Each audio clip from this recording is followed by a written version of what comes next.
In the dust-swept town of Copper Creek, Arizona Territory, 1885, a man could pour whiskey with hands that once made outlaws tremble. Thomas "Deadeye" Morrison had traded his legendary revolvers for a bartender's apron, finding peace in the quiet life he'd built. But when the ruthless Copper Snake gang swaggered through his doors, they saw nothing but a simple barkeep past his prime. That mistake would teach them why Morrison's legend never truly died.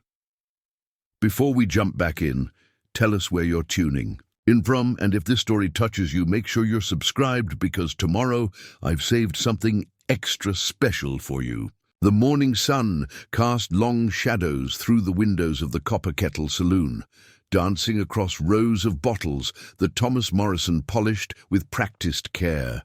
His weathered hands moved with deliberate precision, each motion as measured as the gunfighter's draw he'd perfected decades ago. At 53, his hair had turned silver at the temples, and laugh lines creased the corners of his eyes.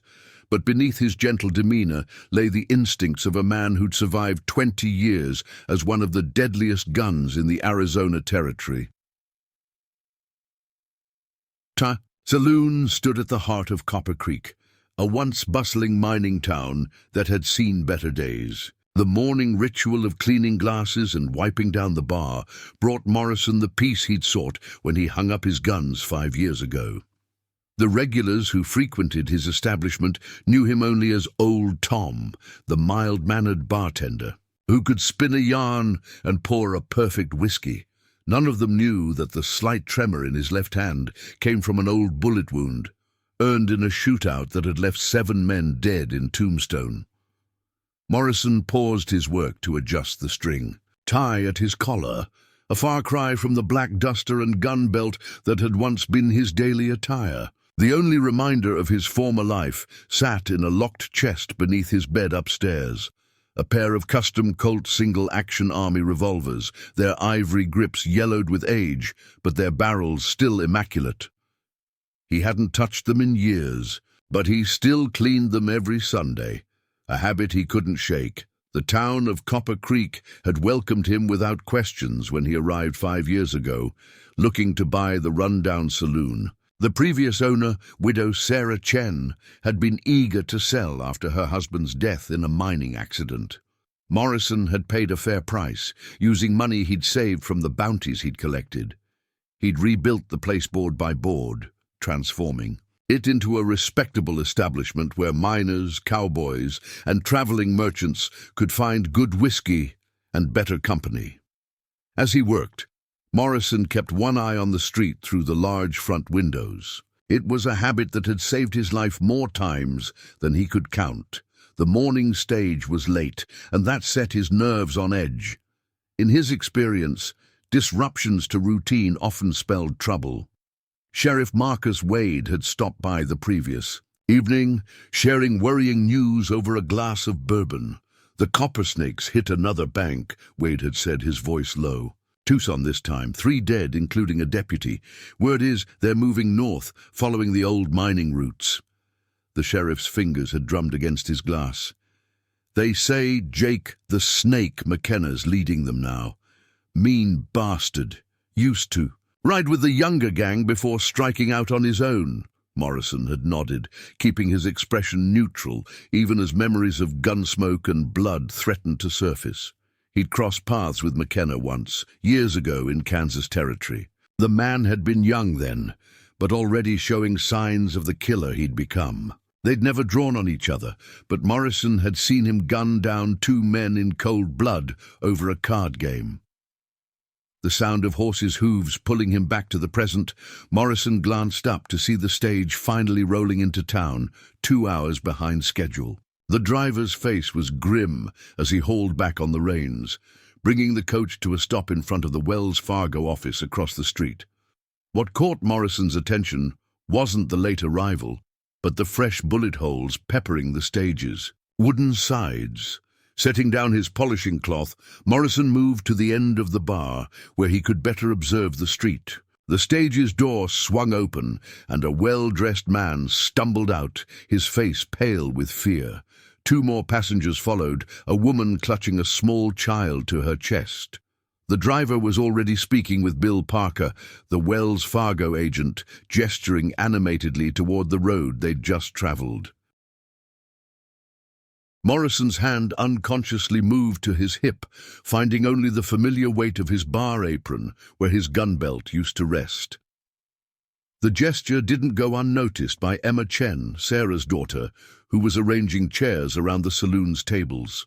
"Everything all right, Mr. Morrison?" she asked, her dark eyes sharp. At 22, Emma helped run the saloon's books and served tables during busy evenings. She was one of the few people in town who seemed to sense there was more to the quiet. "A bartender than met the eye." "Just fine, Emma," he replied, forcing his hand back to the bar top. "Looks like the stage had some trouble on the road." Before Emma could respond, the saloon's bat-wing doors swung open, admitting Bill Parker.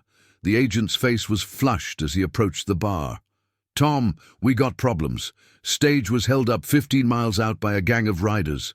Driver says at least 8 men, all well armed. They took the strongbox, but—" he lowered his voice. "They let the stage go. Said to deliver a message to town. Said Copper Creek's next." Morrison felt a familiar coldness settle in his gut. It was the same feeling he'd had before every serious gunfight in his past. "The Copper Snakes?" he asked, though he already knew. "The answer," Parker nodded. "Driver recognized Jake McKenna from the wanted posters. They're probably holed up in one of the abandoned mines, waiting for the right moment to hit town." Morrison's mind was already racing, calculating angles and possibilities like he used to do before a fight. Copper Creek had only 2 ways in or out, the main road and the old mining trail that wound through the hills. The town sheriff was capable, but had only 2 deputies. The nearest army post was 2 days' ride away. "Best warn the sheriff," Morrison said, his voice deliberately. "Come." "Might want to send a rider to Fort Morgan too, though help would arrive too late if McKenna's gang decides to move quickly." As Parker hurried out, Morrison caught Emma staring at him. There was a question in her eyes that she didn't voice. He'd seen that look before, people sensing the predator beneath his carefully maintained facade. He'd gotten good at deflecting such scrutiny over the years, but now he wondered if maintaining his cover was worth the risk to the town. The rest of the morning passed with an undercurrent of tension. Word of the stage robbery spread quickly, and by noon the saloon was filling with townspeople sharing worried whispers. Morrison served drinks and listened, gathering scraps of information. Some said the gang numbered 12 men. Others swore it was 15. All agreed on one thing. The Copper Snakes were ruthless, known for leaving no witnesses when they hit a town. Sheriff Wade arrived as the afternoon sun climbed high, gathering the town's prominent citizens for a meeting in the saloon's back room. Morrison served them drinks, listening as they debated options. The sheriff wanted to evacuate the women and children, but the banker argued it would only signal their weakness. The mayor suggested trying to buy the gang off, while the mining company representative insisted they should stand and fight. Throughout the discussion, Morrison felt the weight of his past pressing down on him. He'd spent 5 years building a new life, becoming someone else. The chest upstairs called to him now, reminding him of the man he used to be, the man they called Deadeye, who'd never lost a gunfight and whose name was still whispered around campfires across the territory. As the meeting broke up, Sheriff Wade lingered at the bar. The man's face was etched with worry as he nursed his coffee. "You've been quiet, Tom. What's your thought on all this?" Morrison wiped a glass slowly, choosing his words with care. "Men like McKenna, they smell fear. Once they decide to hit in town, trying to bargain only makes them bolder." Wade studied him for a long moment. "You sound like you know something about such men." "I've seen my share of trouble over the years," Morrison replied carefully. "Enough to know that sometimes standing your ground is the only choice you've got." The sheriff nodded slowly, then finished his coffee and stood, As he reached the door, he paused. "Funny thing, Tom. Way you carry yourself sometimes reminds me of stories I used to hear about a gunfighter called Deadeye Morrison. Real legend, they say. Disappeared about 5 years back." Morrison kept his expression neutral as he continued wiping the glass. "Lots of stories in these parts, Sheriff. Most of them are just tales grown tall with telling." Wade held his gaze for a moment longer, then nodded and left.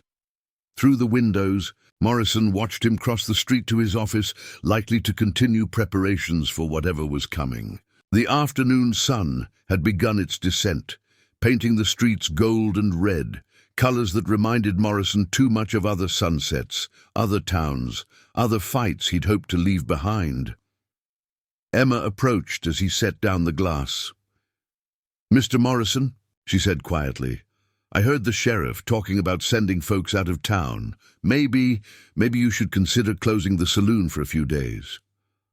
Morrison looked at the young woman who'd become almost like a daughter to him over the years. "Your mother trusted me with this place, Emma. I aim to keep it safe." He managed to smile. "Don't you worry about old Tom. I've weathered worse storms than this." But as the sun sank lower and shadows lengthened across Copper Creek's dusty streets, Morrison couldn't shake the feeling that his peaceful life as a bartender was about to come to an end. The only question was whether he could protect his adopted home without revealing the man he used to be, and still was, beneath the bartender's apron and gentle smile. As twilight approached, Morrison began his evening routine, though his mind wandered to the worn leather gun belt upstairs. Every creak of the floorboards, every shadow that passed the windows drew his attention. The saloon had filled up more than usual for a weekday, with townspeople seeking comfort in numbers and whiskey. The piano player, old Pete Wilson, tapped out gentle melodies that did little to ease the tension in the room. The last rays of sunlight caught the silver cross that Emma wore around her neck, her father's final gift before the mining accident. Morrison remembered the day he'd first arrived in Copper Creek, how Sarah Chen had seized him up with shrewd eyes before agreeing to sell him the saloon. "This place needs a steady hand," she'd said, "someone who can keep the peace."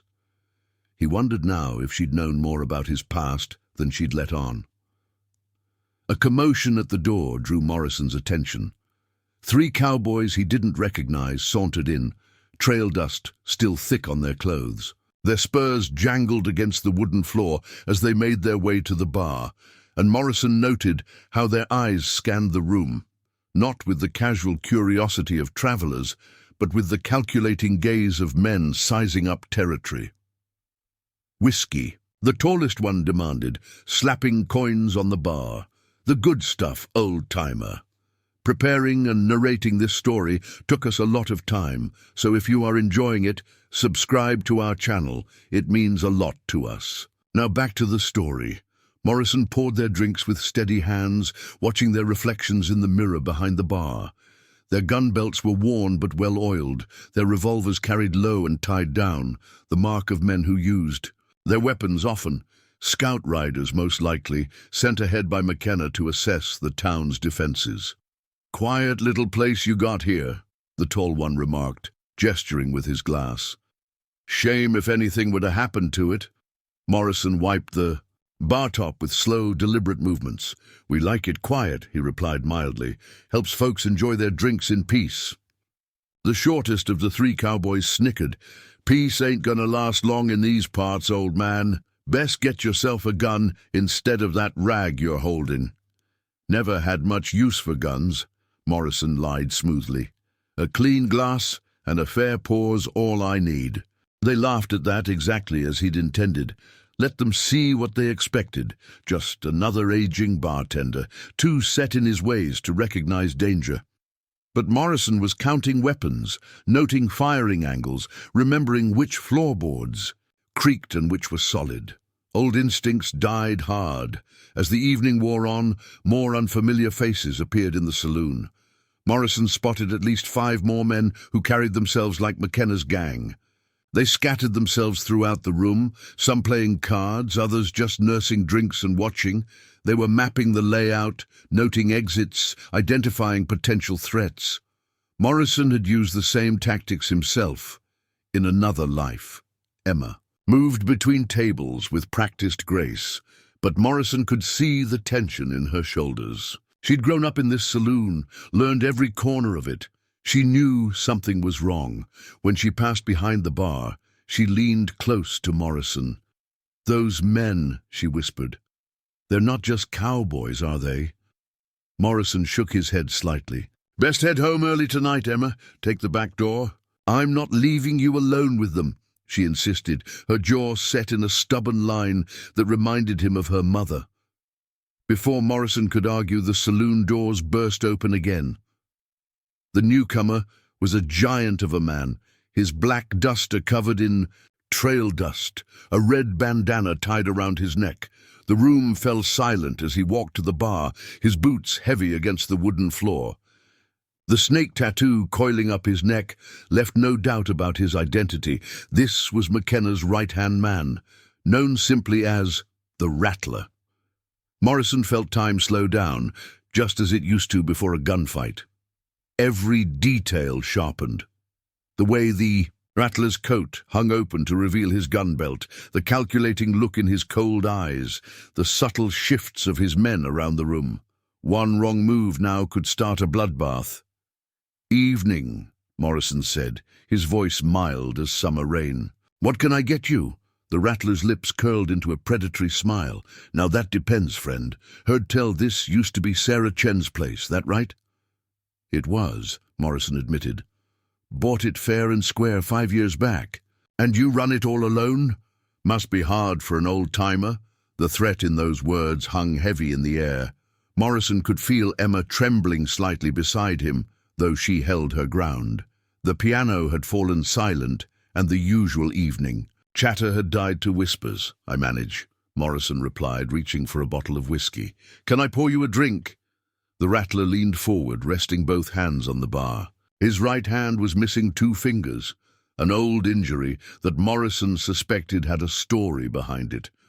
"You know what's coming, don't you, old man? Smart thing would be to clear out now. Take the girl with you.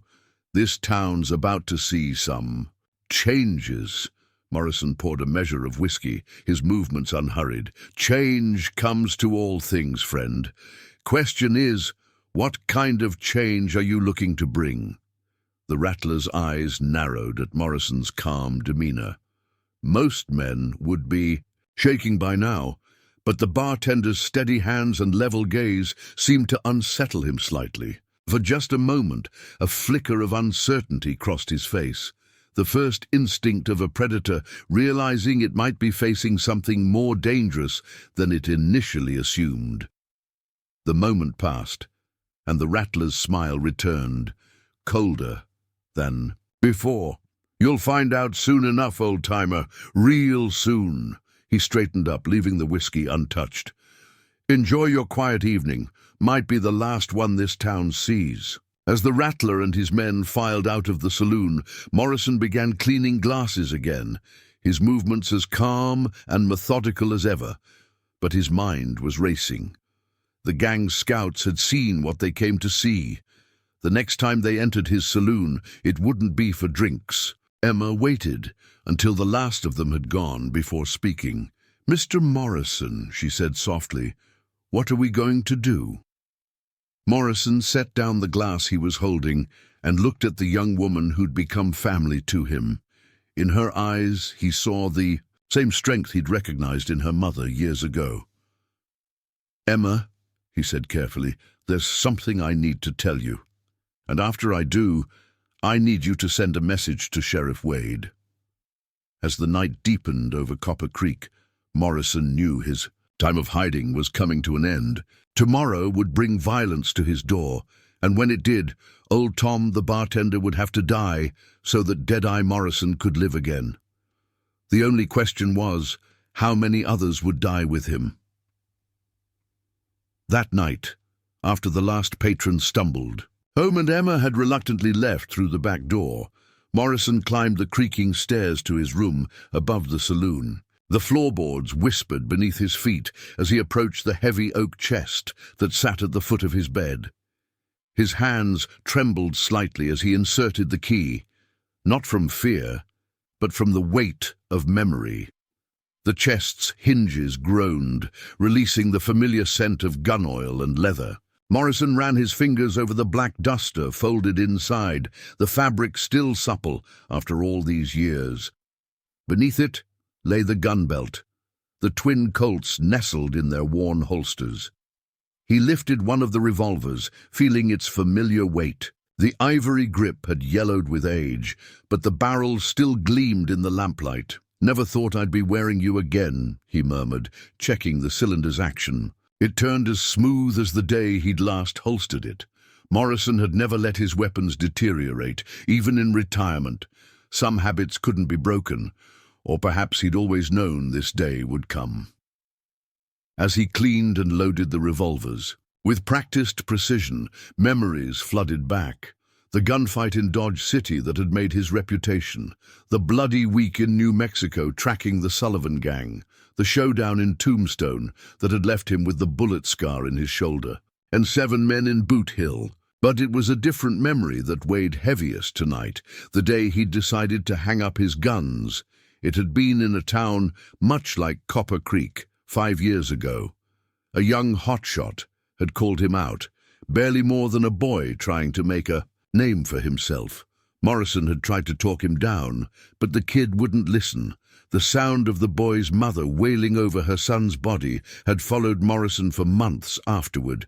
He'd ridden until he found Copper Creek, hoping to lose himself in the simple life of a bartender.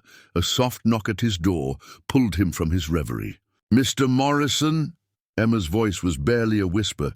"I know it's late, but—" Morrison quickly covered the weapons with the duster. "Come in, Emma." She entered hesitantly, still wearing her work dress. Her eyes went immediately to the chest, then back to Morrison's face. "I couldn't sleep," she said. "I kept thinking about what the Rattler said and about what you told me to tell the sheriff." Morrison gestured for her to sit in the room's only chair. "Did you give him the message?" Emma nodded. "I told him exactly what you said, that when the shooting starts he should focus on protecting the east end of town and leave the saloon to you." She paused, studying him with new eyes.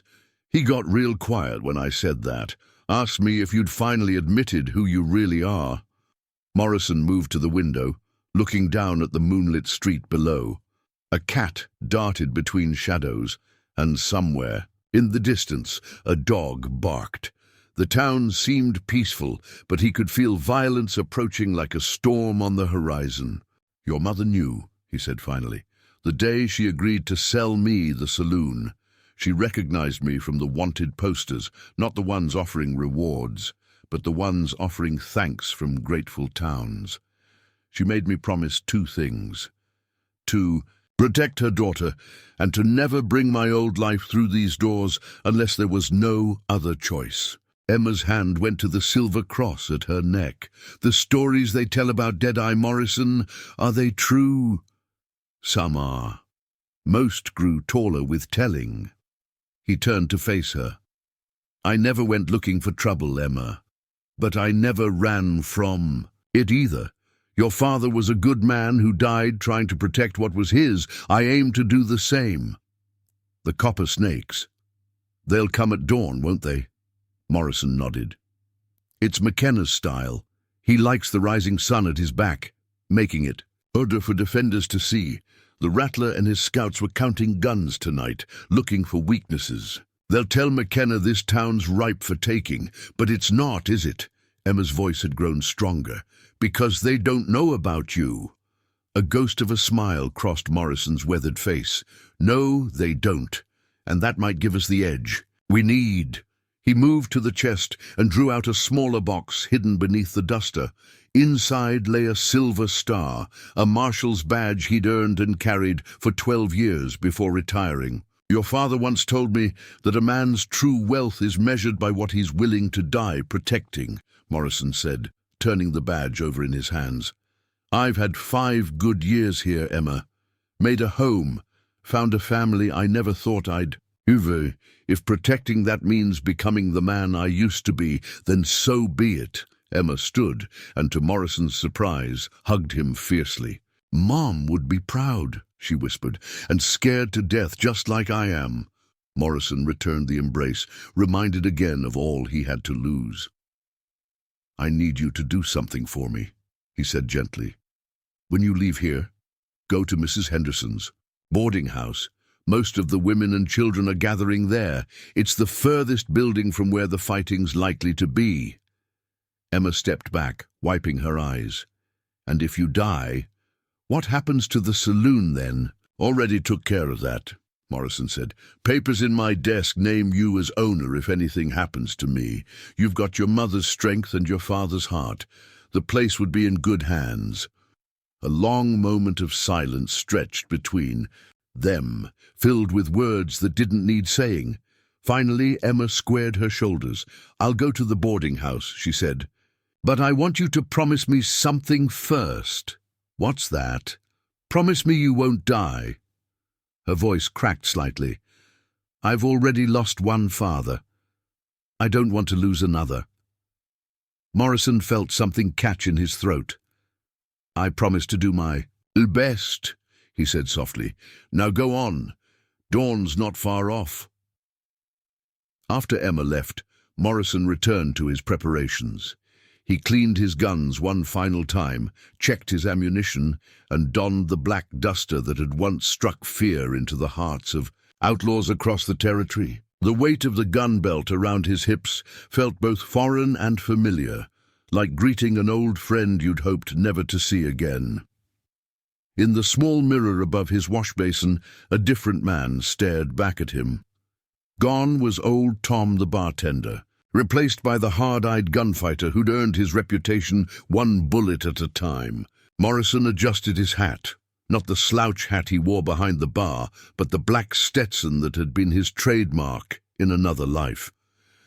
As he made his final preparations, Morrison's mind drifted to Jake McKenna. The man had been young and reckless when they'd crossed paths in Kansas, but there had been a coldness in him even then. The years since had only hardened that ice into something deadly. McKenna wouldn't just want to rob the town.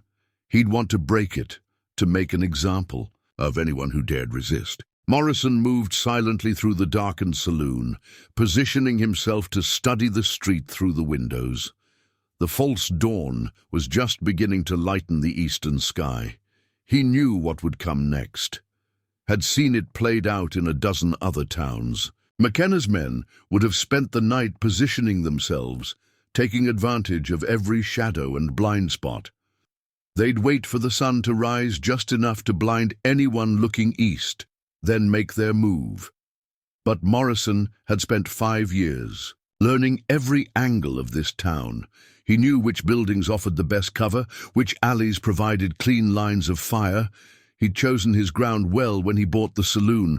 It commanded a view of both main approaches to the town center. More importantly, it was built solid, its walls thick enough to stop bullets.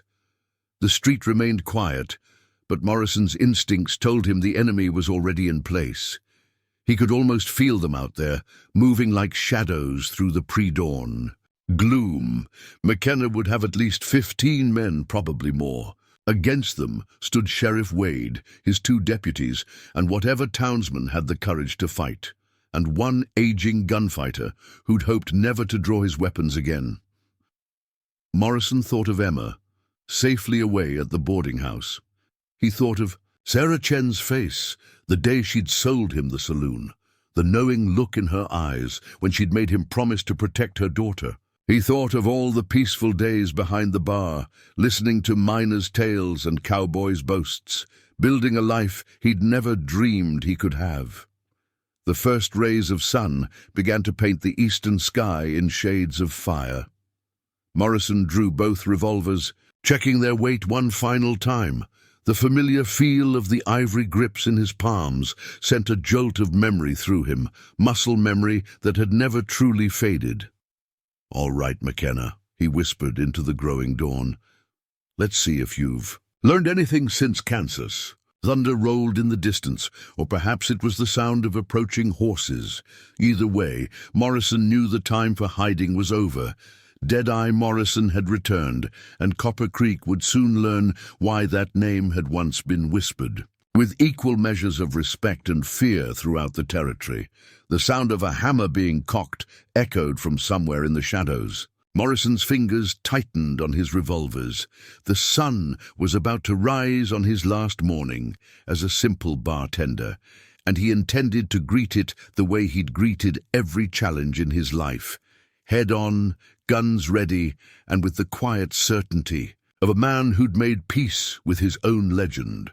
From his position near the window, Morrison caught movement in the alley across the street, a shadow that didn't quite match the others. He'd developed an eye for such details during his years as a marshal, when spotting an ambush could mean the difference between life and death. Another shadow shifted near the livery stable, and a third by the blacksmith's shop.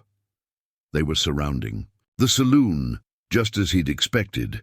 His mind drifted to his last gunfight, the one that had driven him to seek peace in Copper Creek. It had been in the town of Red Rock against a young gun named Billy Hawkins.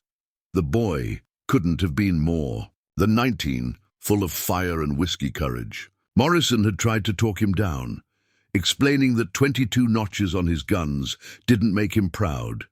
They kept him awake at night. "Son," he'd said, "there's no glory in dying young, and less in killing. Walk away." But Billy hadn't walked away. When the sun set that evening, another mother was crying over her son's body, and Morrison was riding east, looking for a place where his guns could finally rest. He'd found it here, in a run-down saloon owned by a widow who saw past his reputation to the tired soul beneath. Now, as the pre-dawn light slowly revealed the town he'd come to love, Morrison moved silently through the saloon, checking his preparations one last time. He'd positioned extra ammunition behind the bar and near the back door. The heavy oak tables had been subtly arranged to provide cover if needed. Even the mirror behind the bar had its purpose. It would let him spot anyone trying to sneak in through the back while he watched the front. A soft whistle caught his attention. 3 short notes, barely audible. The signal from Sheriff Wade that his men were in position. Morrison returned it with a single low whistle of his own. They had worked out a simple plan during a hurried meeting the night before. The sheriff and his deputies would protect the east end of town, where most of the women and children were gathered. Morrison would hold the saloon, which controlled the main intersection. The handful of armed townsmen would stay mobile, picking the shots carefully. "It's not much of a plan," Wade had admitted. "Best plans are simple," Morrison had replied. "Complicated ones get people killed." Now, as the sky began to blush with the first true light of dawn, Morrison felt a familiar calm settle over him. It was the same stillness he'd known in every gunfight, a clarity of purpose that pushed away fear and doubt. His hands were steady as he checked his revolvers one final time. A memory surfaced of Sarah Chen's words the day she'd sold him the saloon. "This place needs more than just an owner," she'd said. "It needs a guardian, someone who understands that sometimes peace must be bought with blood." At the time, he'd thought she was talking about maintaining order in a rough saloon. Now he wondered if she'd somehow known this day would come. The street outside remained eerily quiet, but Morrison's experienced ears caught the subtle sounds of men trying to move silently, the scrape of a boot on wooden planking, the soft clink of a spur, the whisper of leather on leather as someone drew a weapon. He counted at least 6 distinct sources of sound. McKenna was positioning his men carefully, believing they were setting up to surprise a simple bartender. Morrison allowed himself a grim smile. The element of surprise was indeed going to be a factor in the coming fight, but not in the way McKenna expected. The gang leader had no way of knowing that old Tom, the bartender, had spent countless hours memorizing every angle of approach to the saloon, every creaky board, every shadow where a man might hide.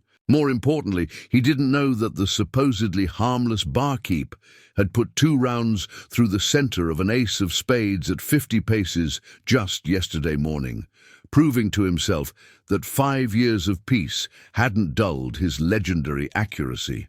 Horse whickered somewhere in the distance, quickly silenced. Dawn was minutes away now.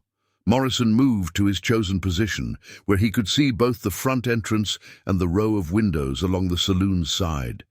The familiar weight of his gun belt settled against his hips as he adjusted his stance, muscle memory from 1,000 previous confrontations guiding his movements. He thought of Emma one last time, safely away with the other townspeople.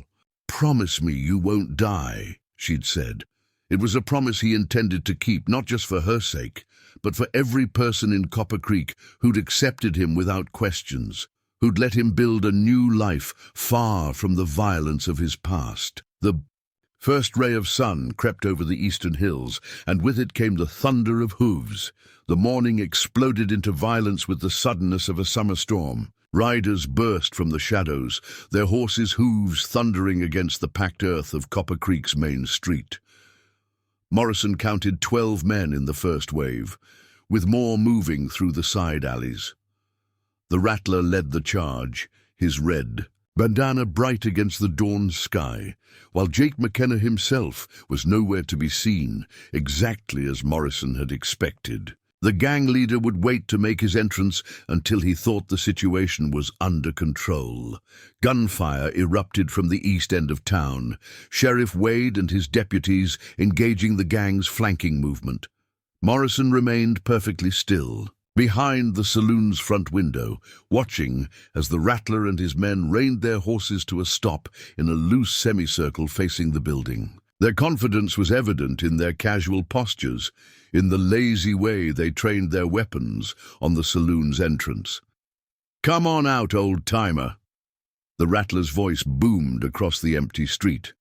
"Time to have a little talk about the future of your establishment." Morrison's reply came in the form of 2 rapid shots fired through the window.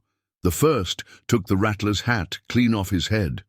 The second shattered the whiskey bottle one of his men had foolishly been drinking from. Both shots were warnings, delivered with the kind of precision that made even hardened gunmen pause. A moment of stunned silence followed, broken only by the distant exchange of gunfire from the east end of town. The Rattler's face had gone pale beneath his weathered tan. Those hadn't been the wild shots of a frightened bartender. They were the work of an expert marksman. "That's enough warning shots," Morrison called out, his voice carrying the calm authority that had once made outlaws surrender rather than face him. "Next ones draw blood.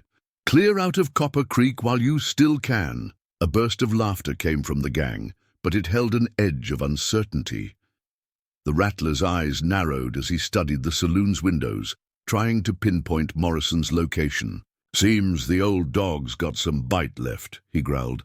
"But you're outnumbered, friend. Way I count it, there's 20 of us, and 1 of you." "Your counting's as bad as your manners," Morrison replied. "You've got 15 men, not 20.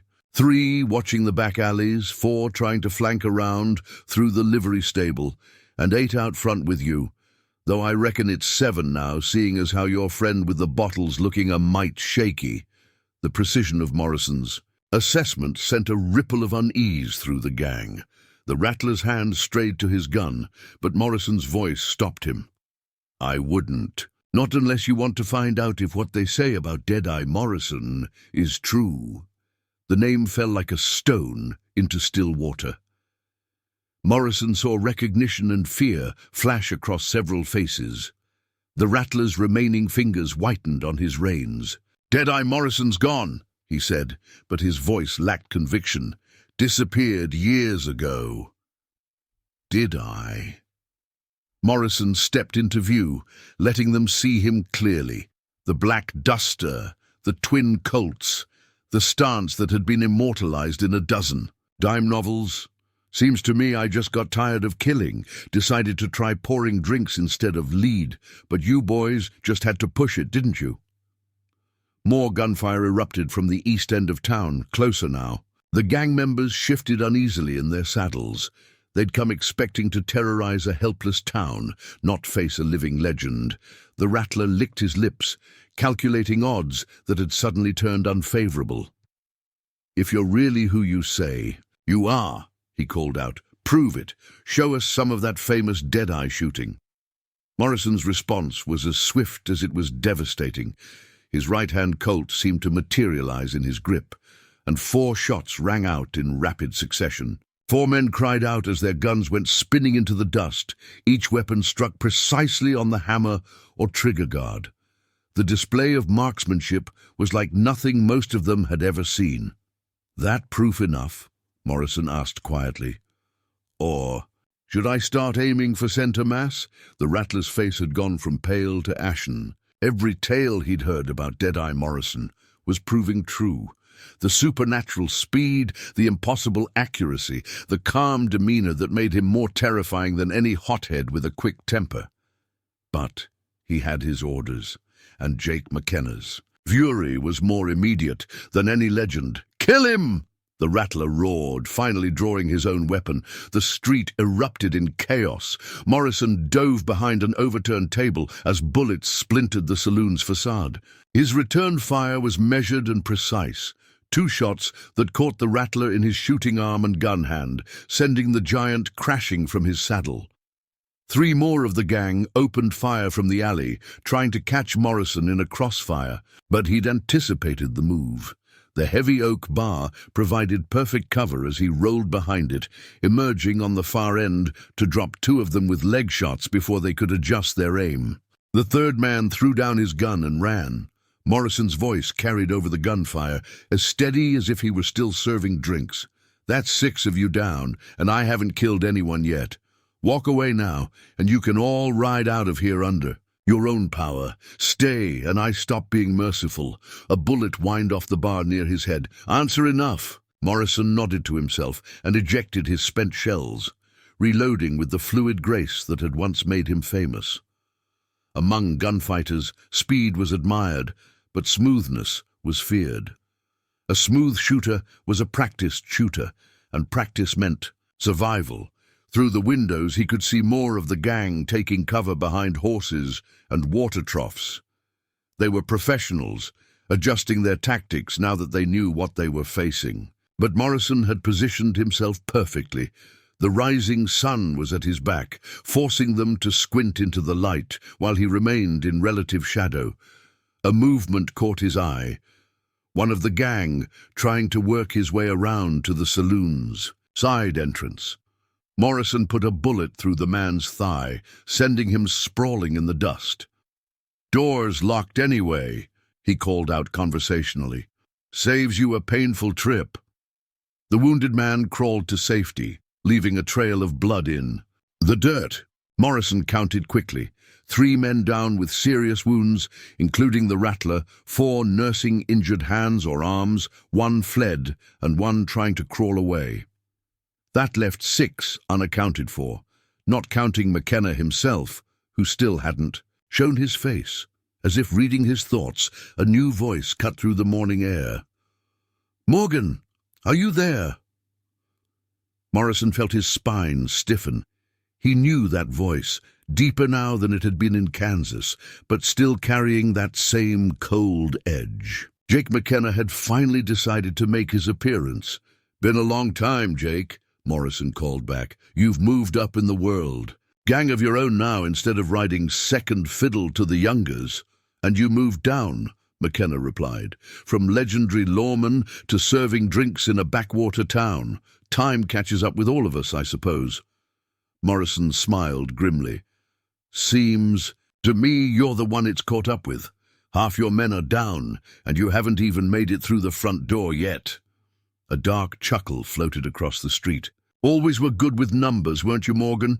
But you missed a few in your count. See, while you've been playing with the Rattler and his boys, the rest of my men have been setting up something special. Take a look at the boarding house." "Roof." Morrison's blood ran cold. Slowly, he turned his gaze to the building where he'd sent Emma and the other townspeople. There, silhouetted against the morning sky, stood 2 of McKenna's men. Between them knelt a familiar figure in a dark dress, silver cross glinting at her throat. "Emma," Morrison whispered. "That's right," McKenna called out, satisfaction heavy in his voice. "Now how about we have that talk about the future of Copper Creek, and this time I suggest you listen very carefully." Morrison's fingers tightened on his revolvers as rage and fear warred in his chest. The game had changed, and McKenna knew it. The question was, did he know exactly how much Emma meant to him? And more importantly, did he understand what a man like Deadeye Morrison would do to protect his family? Through the window, Morrison caught a glimpse of movement. On a nearby roof, Sheriff Wade taking up a position with a rifle. The lawman had obviously seen Emma too, but his presence gave Morrison hope. They weren't beaten yet, not by a long shot. "All right, Jake," Morrison called out, his mind racing through possibilities. "You've got my attention. Let's talk."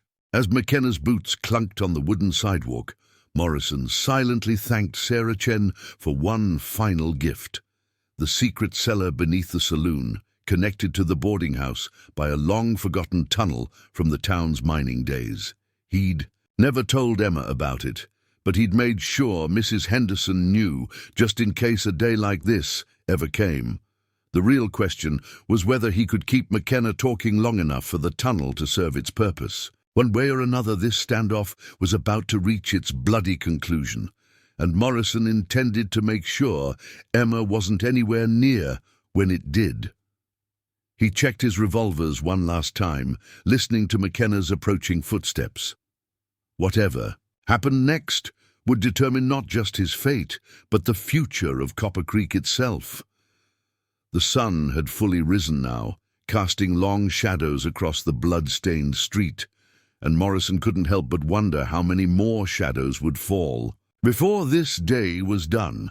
Through the window, Morrison studied McKenna's approach. The gang leader moved with the same coiled grace he'd had in Kansas, but the years had hardened him.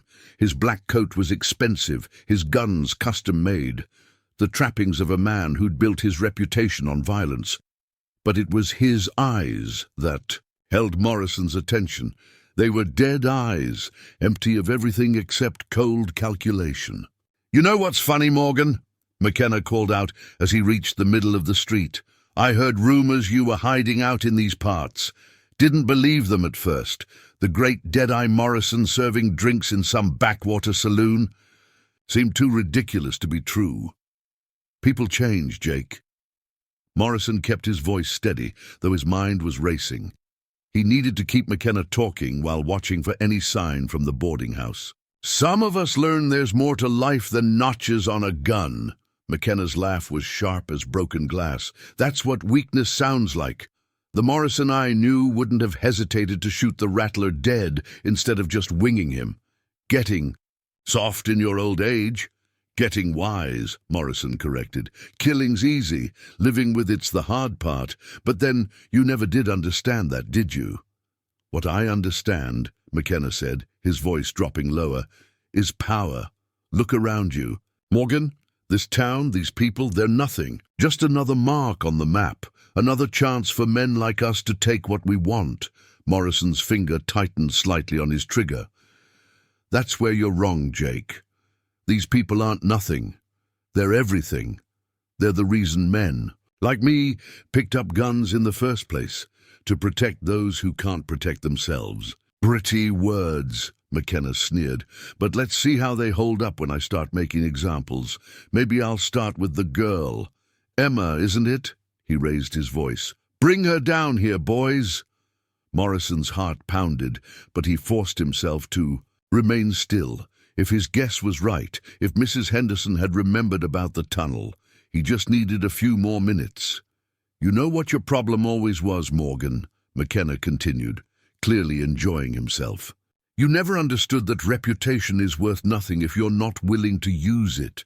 All those stories about Deadeye Morrison, the fastest gun in the territory, the man who never missed.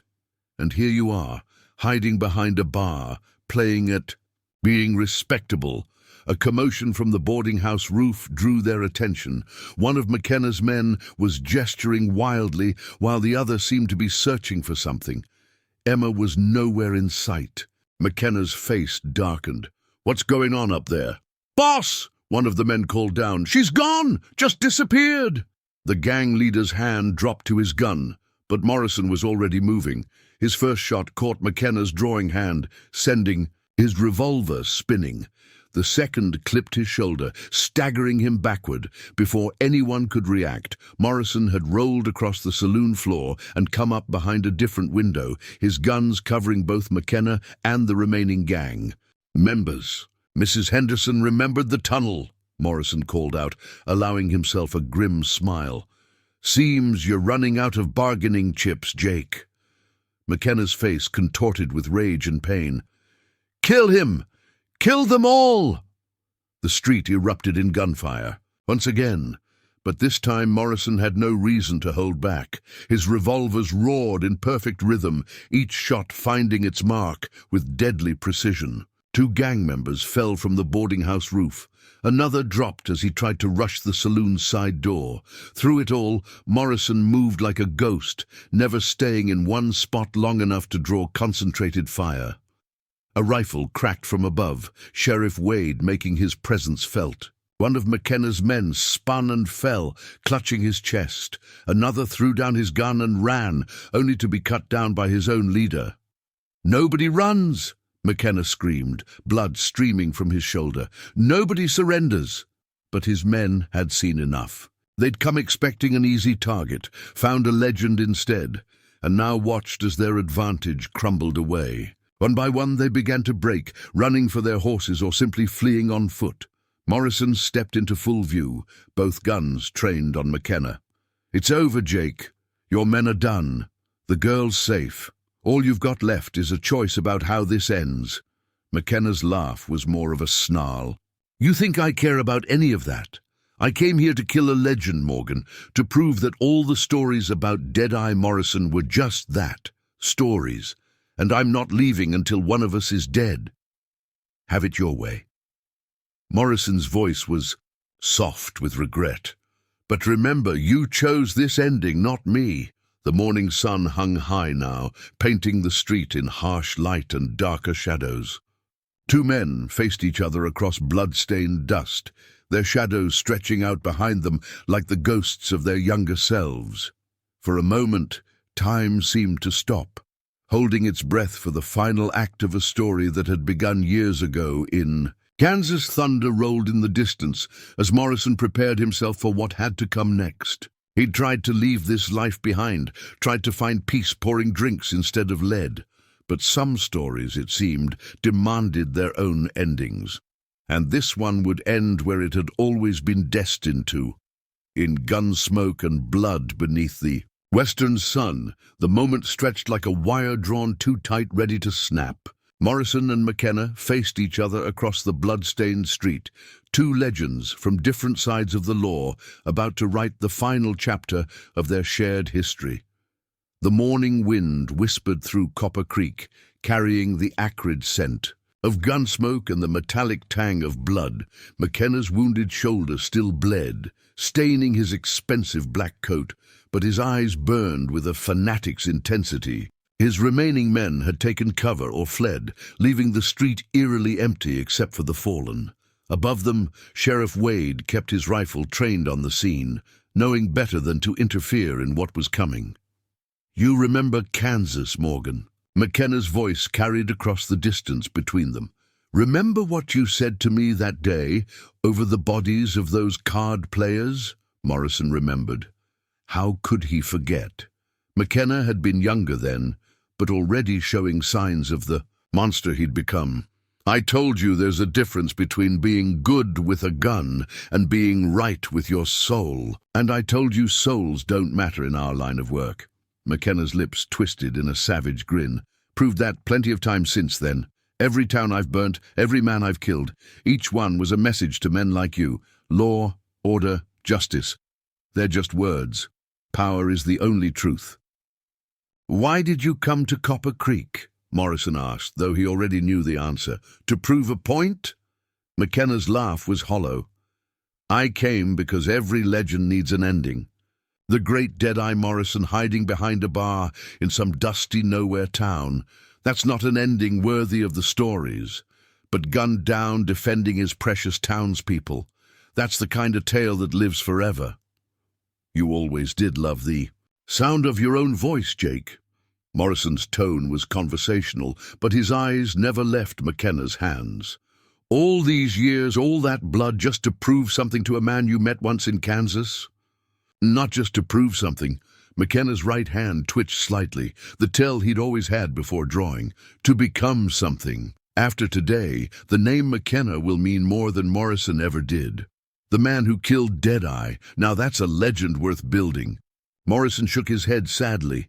You still don't understand. Never did. It's not about legends or reputations. It's about choices. Every morning we choose who we're going to be. I chose to stop killing.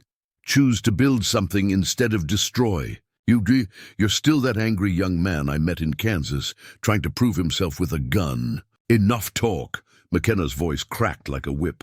Time to see if the stories about your speed are true, old man. Or maybe all those years of pouring drinks have slowed you down? Morrison didn't reply. His stance shifted almost imperceptibly. Weight balanced, hands relaxed near his guns.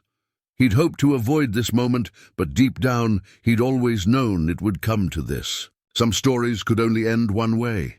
The wind died. A shutter creaked somewhere down the street. Morrison caught a glimpse of movement in an upstairs window. Emma's face, watching despite his orders to stay hidden. Another face appeared beside. Hers, Sarah Chen's ghost perhaps, coming to see if he'd keep his promise to protect her daughter. McKenna's draw was everything the story said it should be. Blindingly fast, smooth as flowing water. His gun seemed to materialize in his hand, the barrel aligning with Morrison's chest, even as the report of the shot shattered the morning silence. But Morrison's draw was pure legend. Both of his Colts cleared leather in a single fluid motion, their reports blending into one thunderous roar. McKenna's bullet whined harmlessly past Morrison's ear, but both of Morrison's shots found their mark.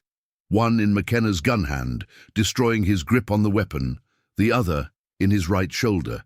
Spinning him halfway around, McKenna staggered but didn't fall. His face was a mask of disbelief as he stared at his ruined hand. You didn't kill me? Told you I don't do that anymore? Morrison kept both guns trained on the gang leader, but if you want to try for another draw, I might reconsider. A shadow of the old McKenna, the angry young man from Kansas. Flickered across his face. His left hand dropped to his second gun. Morrison's next shot took him in the leg, dropping him to the dust. The fourth bullet knocked the backup weapon away before McKenna's fingers could close around it. Each shot was precise, deliberate, and nowhere near lethal. Stay down, Jake, Morrison advised quietly. I've got 6 more rounds, and I'm running out of non-vital places to put them. For a moment, it seemed McKenna might try again anyway.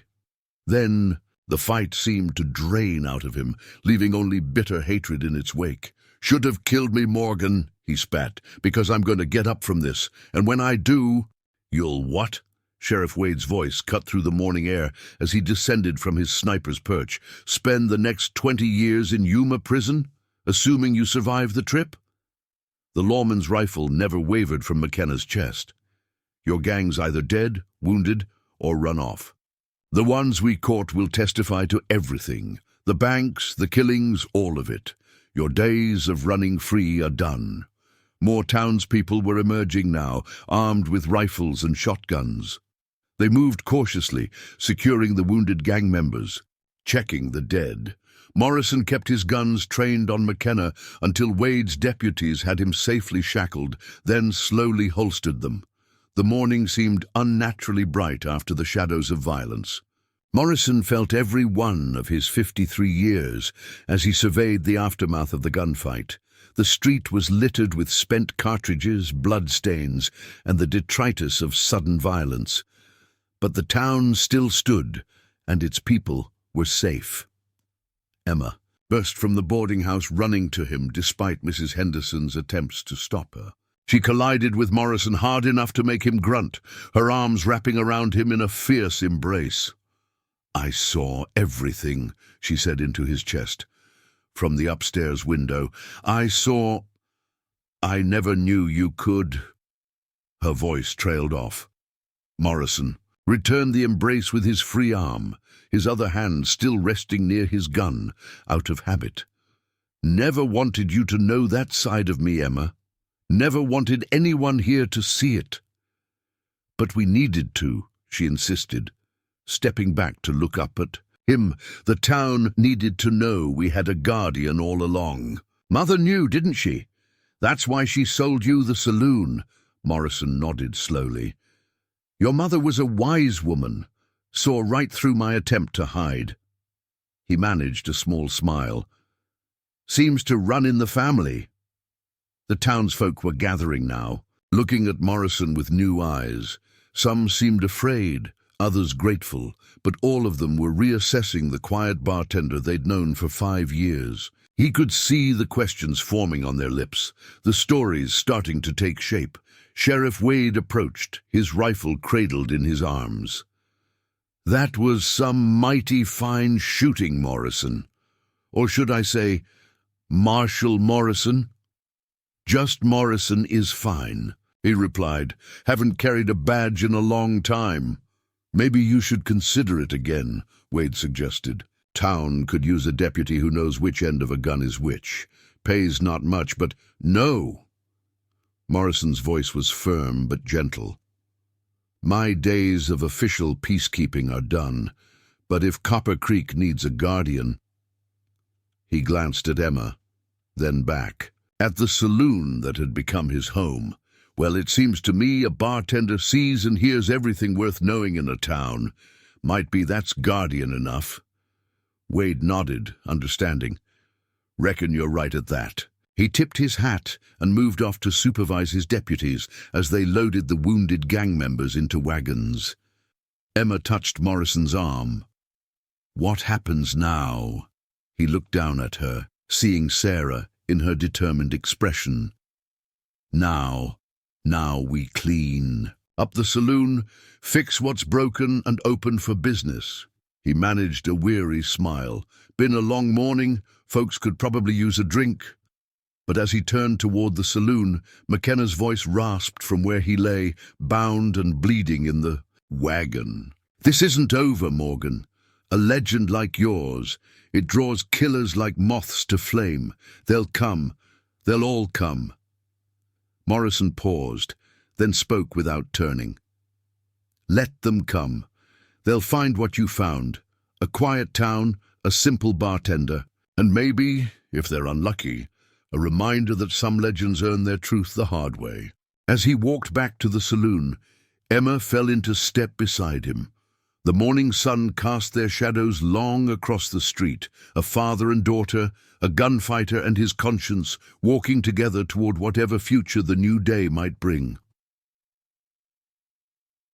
Behind them, the wagon carrying McKenna and his captured men creaked into motion, heading east toward justice and iron cells. But Morrison knew the gang leader's words carried truth. There would be others, drawn by the legend that today's events would surely spawn. The quiet life he'd built might never be quite so quiet again. Still, as he pushed through the saloon's bullet-scarred doors, Morrison felt a strange peace settle over him. He'd faced his past and chosen mercy over vengeance. He'd protected his home without losing his soul. And most importantly, he'd kept his promise, both to Sarah Chen and to himself.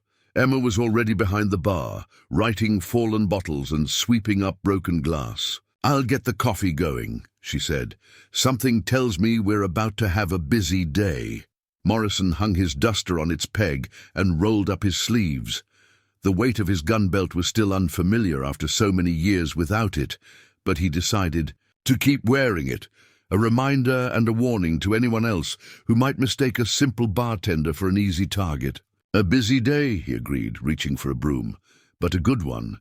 The days following the shootout brought changes to Copper Creek that rippled outward like waves in a still pond. Morrison felt them as he went about his usual routines.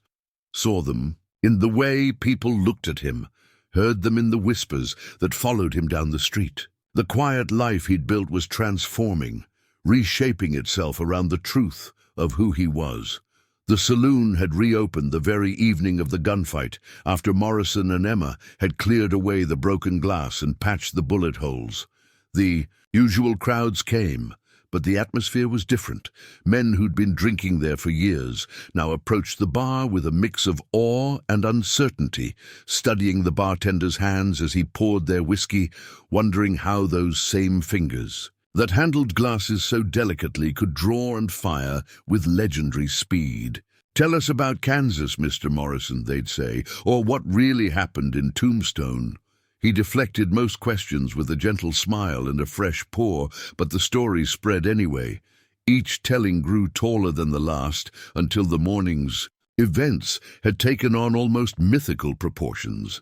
Emma watched it all with a protective fierceness that reminded him more of Sarah with each passing day.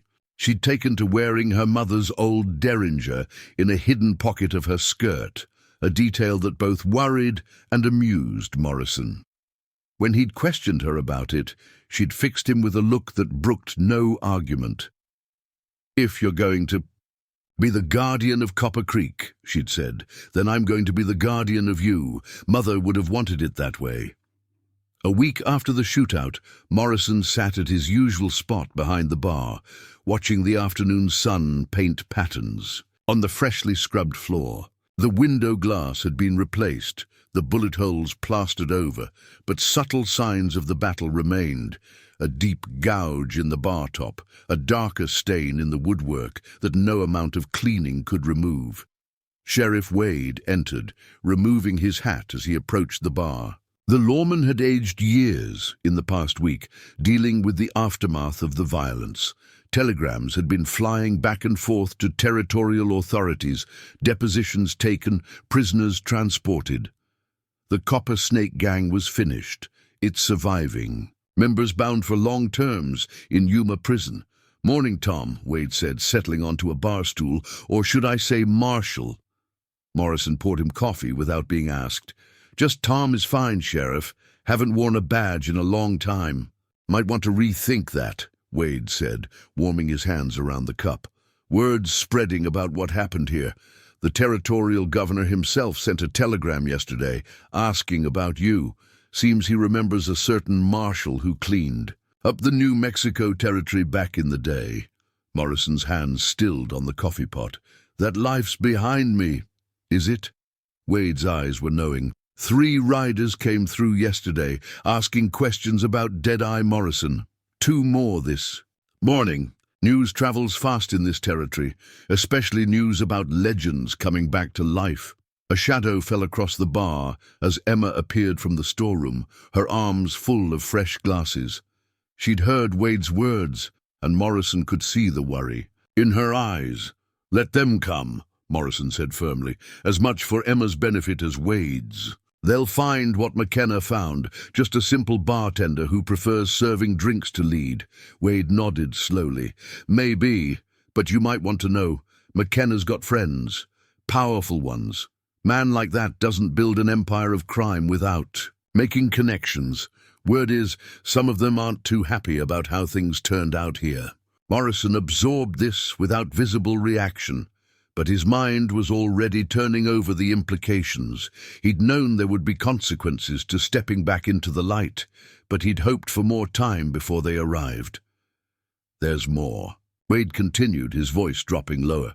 "Remember Billy Hawkins, that young gun you put down in Red Rock?" Morrison's hand tightened imperceptibly on the coffee pot. "What about him?"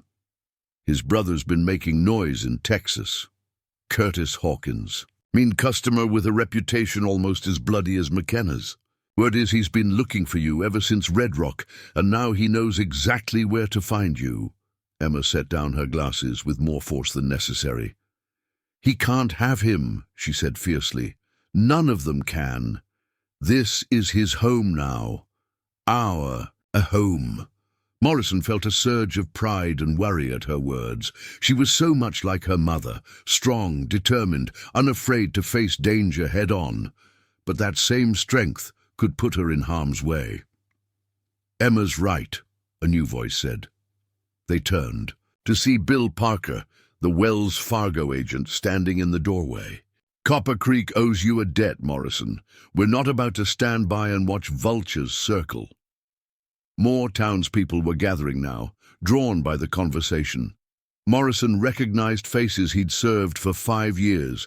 The blacksmith with his massive arms crossed over his chest, the seamstress who'd mended Morrison's clothes without questions, miners and cowboys who'd shared their stories over countless drinks. "Way I see it," the blacksmith rumbled. "A man's got a right to live in peace. Anyone comes looking to disturb that peace." He left the threat unfinished. Wade smiled slightly. "Seems to me you've built more than just a quiet life here, Tom. You've built a family." Morrison looked around at the faces of these people who'd accepted him without questions, who'd let him build a new life among them, who now stood ready to defend him as he had defended them. Something tight in his chest loosened slightly. "Besides," Emma added with a hint of her mother's practical wisdom, "where else would they find a bartender who can pour a perfect whiskey and outshoot any troublemaker who walks through the door?" A chuckle rippled through the crowd, breaking the tension. Morrison found himself smiling despite the weight of Wade's warnings. The sheriff was right. His past was catching up to him, bringing new dangers and old enemies with it. But he wasn't the same man who'd ridden into Copper Creek 5 years ago, looking for a place to hide from his legend. "You know what your mother used to say?" he asked Emma as the crowd began to disperse. "She said every man has 2 choices in life: run from who he is, or embrace it and make it mean something." Emma's hand found his, squeezing gently. "And which are you choosing?" Morrison looked around the saloon, at the bar he'd rebuilt board by board, at the people who'd become his family, at the life he'd carved out of nothing but hope and second chances. "I'm choosing to stay," he said finally. "Not as Deadeye, Morrison, not as a marshal or a legend, just as who I am now, a bartender who remembers how to shoot, a peaceful man who knows the price of violence, a guardian who watches over what matters." Wade finished his coffee and stood. "Well, whatever's coming, Copper Creek stands with you. McKenna and his gang learned the hard way that this town's got steel in its spine." As the sheriff left, Morrison began his evening routine, wiping down the bar, checking the bottles, preparing for another night of serving drinks and keeping the peace. But his movements were more deliberate now, more aware. His gun belt hung comfortably at his hip, no longer a reminder of his past, but a promise to his future. Emma moved behind the bar with him, their practiced dance of service never missing a beat. "Think they'll really come?" she asked quietly. "McKenna's friends? The Hawkins brother?" "Probably," Morrison admitted. "Men like that, they live for reputation. Can't let a challenge go unanswered." She nodded, her face set with determination. "Then we'll be ready.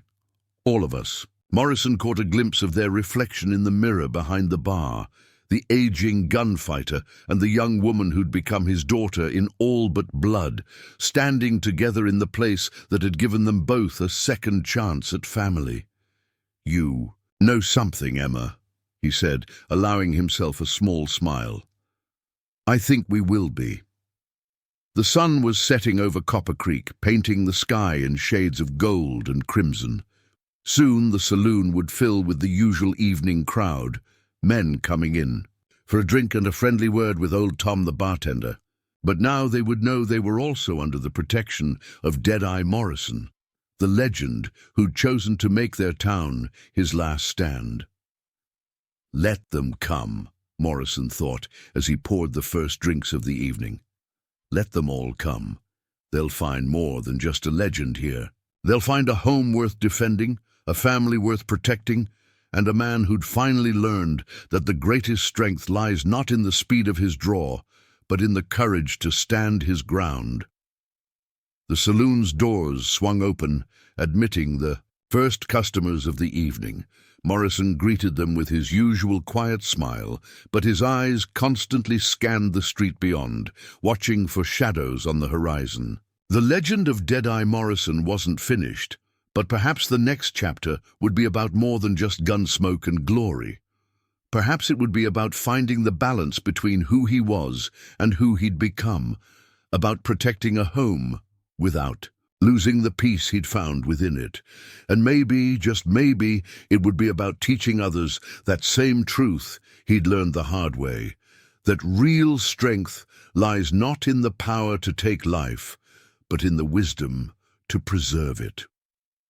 Emma caught his eye and nodded slightly, understanding passing between them without words. Whatever came next, they would face it together, bartender and daughter, guardian and heir, keeping watch over their corner of the world one peaceful evening at a time.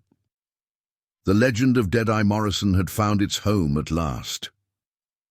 Later that night, after the last customers had gone and Emma had retired upstairs, Morrison sat alone in the darkened saloon. The moon cast silver light through the windows, turning the room into a landscape of shadows and memories. He cleaned his guns with practiced care, each movement automatic after decades of ritual. A soft knock at the back door drew his attention. Sheriff Wade entered quietly, his face grave in the lamplight. "Got another telegram from Fort Smith," he said without preamble. "Curtis Hawkins was spotted crossing into the territory 3 days ago. He's not alone." Morrison continued his cleaning, but his movements slowed slightly. How many?" "Reports say he's got at least 10 riders with him. Hard cases, everyone, and that's not the worst of it." Wade settled into a chair, his voice dropping lower. "Remember Judge Carlton? The one who used to work with McKenna?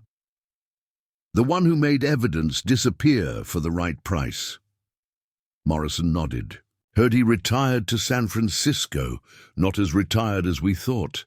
He's been sending telegrams east, calling in favors. Seems he owned a piece of McKenna's operation. Your old friend's arrest cost him a fortune in protection money." Morrison set down his cleaning cloth, considering the implications. Carlton had connections throughout the territory. Lawmen who could be bought, politicians who owed him favors, businessmen who depended on his influence. The judge might not wear a gun, but he could cause just as much trouble as any outlaw. "There's more," Wade continued. "Remember that Wells Fargo strongbox McKenna's gang took before they hit town? Turns out it wasn't just money inside. There were documents, evidence that could bring down some powerful people. Nobody's found them yet. McKenna hid them somewhere," Morrison reasoned. "Insurance, in case things went wrong. And now everyone's looking for them. Bounty hunters, private detectives, even a Pinkerton agent asking questions in Tucson." Wade leaned forward. "This thing's bigger than just you and McKenna, Tom. You've stepped into a hornet's nest." Morrison stood and moved to the window, studying the quiet street outside. 5 years ago, he would have saddled up and ridden out, taking the trouble with him. "But now, I've got no choice but to see it through," he said finally. "Running would just bring the trouble here anyway, and I made promises I aim to keep." Wade nodded, understanding. "Town's with you. Already got volunteers organizing watches, setting up signals. Old Pete Wilson's got his sons reinforcing the boarding house walls. Even the mining company's helping. They're letting us store ammunition in their office safely." A ghost of a smile crossed Morrison's face. "Copper Creek's showing its steel." "Speaking of steel," Wade said, reaching into his coat. He withdrew a silver star, not a sheriff's badge, but something older and more significant. "Found this in a drawer at the office.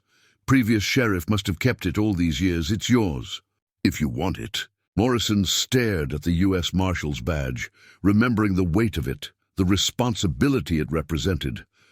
"I told you, I'm done with badges." "Maybe. But having one might help when the law comes asking questions about McKenna and Carlton. A marshal can go places a bartender can't." Before Morrison could respond, another figure appeared in the doorway. Emma, still dressed, her face determined. "He's right," she said. "You can't fight what's coming with just a gun, no matter how fast you are. You need the law on your side, too." Morrison looked between them, the sheriff who'd accepted him without questions, the young woman who'd become his daughter in all but blood. They were right, of course. The coming storm wouldn't be like the fight with McKenna. It would require more than just speed and accuracy. "I'll think about it," he said finally, turning back to the window. A rider was moving slowly down the street, probably one of the townsmen on watch.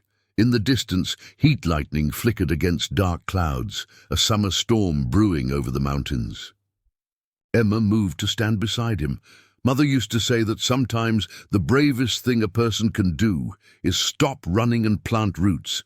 She said it the day she decided to keep the saloon after Father died.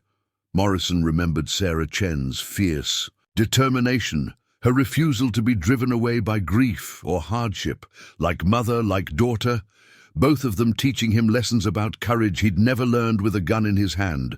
"Carlton will send men," Wade warned. "Professional gunfighters. Probably, and Hawkins.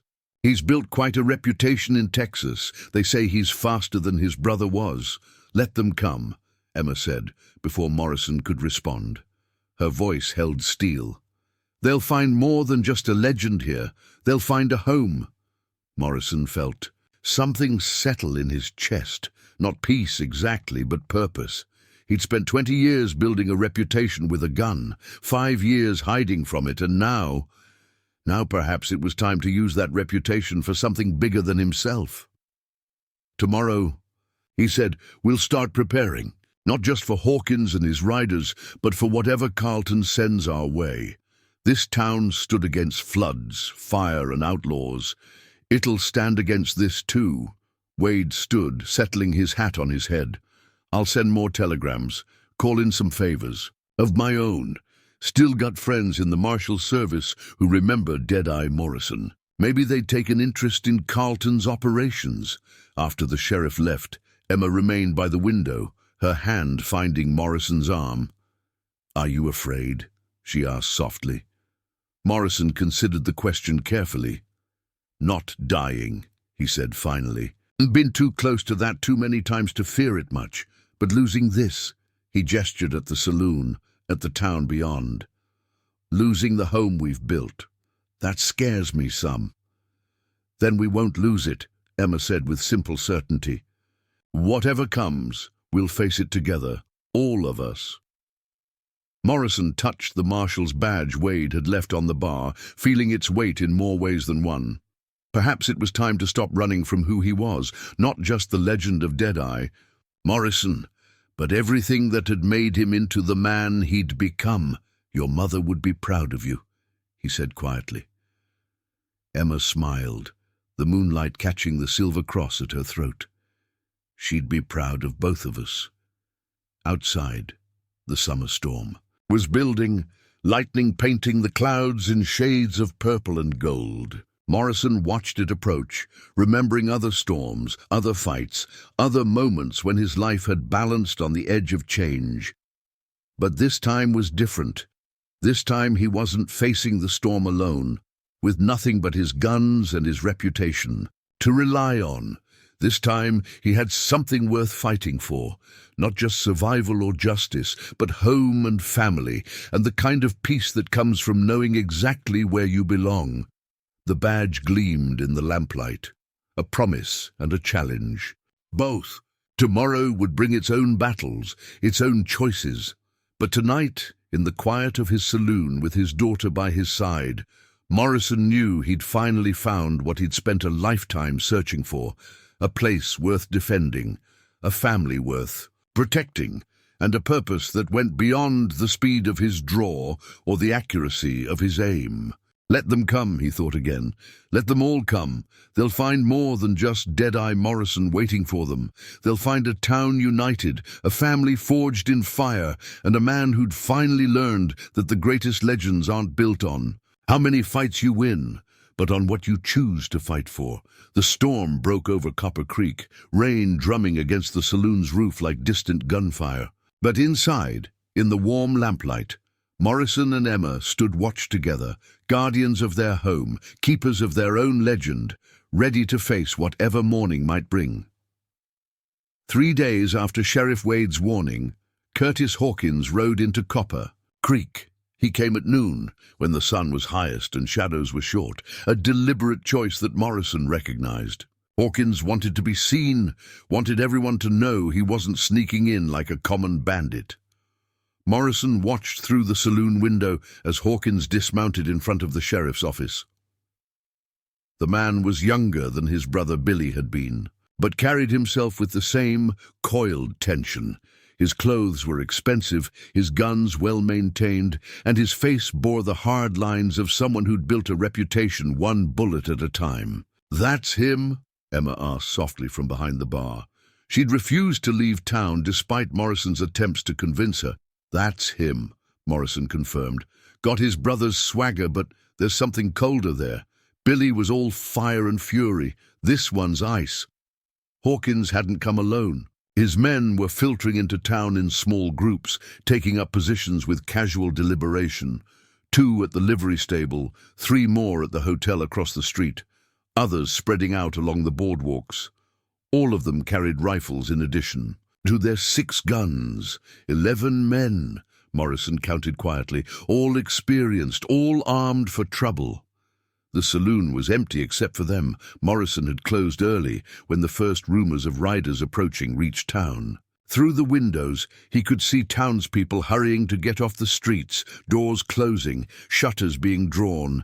The mining company office across the way was conspicuously busy, men moving in and out with purpose.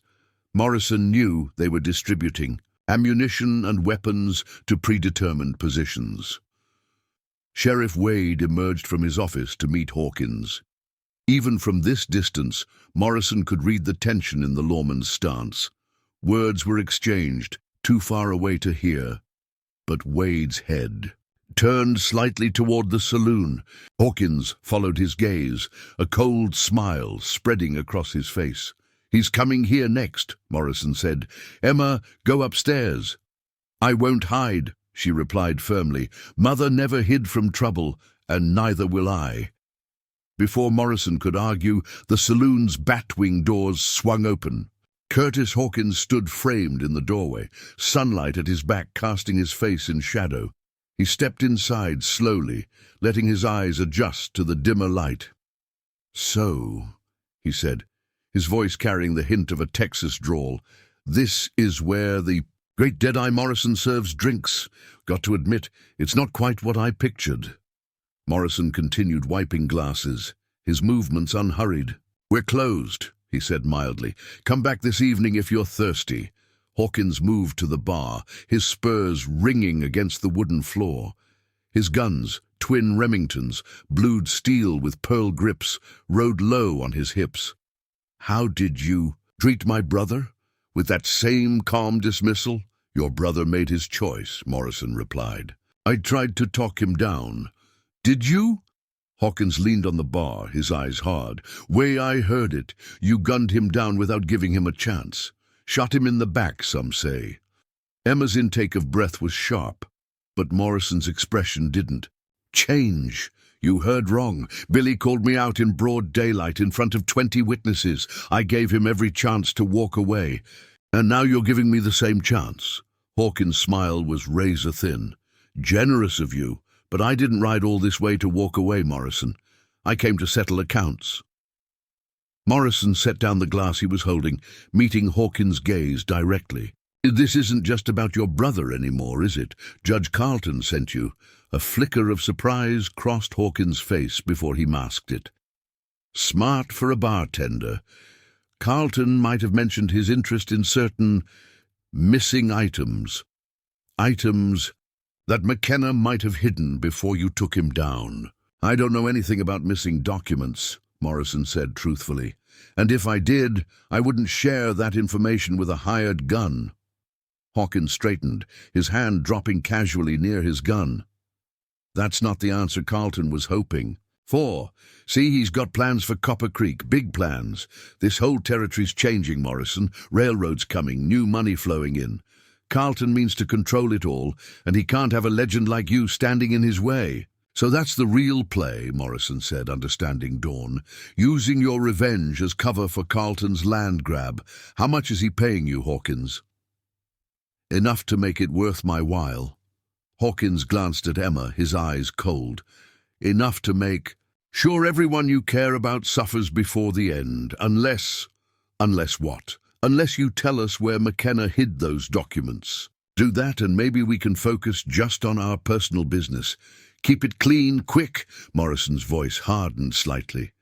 You're in my home, threatening my family. There's nothing clean about that. Home? Hawkins laughed. This isn't your home, Morrison. It's just another place you're hiding, like all the others before it. Men like us, we don't get homes, we don't have a family. We just get the next fight, the next killing, until someone faster or luckier puts us in the ground. Emma stepped forward, her eyes flashing. You're wrong. This is his home. These are his people, and we're not afraid of men like you. Hawkins studied her with cold amusement. Brave words, girl. But I've seen what happens to brave people when... The killing starts. 20 minutes from now, this town's going to burn. Carlton's orders, anyone who resists dies. Anyone who helps Morrison dies slower. That's not going to happen. Morrison's voice was quiet, but carried an edge of steel. Your men are good, Hawkins, but they're not ready for what's waiting here. Every window holds a rifle. Every alley has eyes. This town's fought off worse than you. Have they? Hawkins pushed away from the bar. We'll see about that. You've got 1 hour, Morrison. Give us the documents, face me alone, or watch Copper Creek burn. Your choice. He turned and walked out, leaving silence in his wake. Through the windows, Morrison could see his men taking up final positions, preparing for the violence to come. Emma's hand found his arm. He's wrong about you, about this place. Morrison nodded slowly. I know, but he's right about one thing. Men like us, we bring trouble wherever we go. Difference is, I finally found something worth the trouble. He moved to the window, studying the positioned gunmen with a professional eye. Hawkins had placed them well, covering all approaches to the saloon. But he'd made one crucial mistake. He thought he was dealing with just one legendary gunfighter, not an entire town that had learned to defend its own.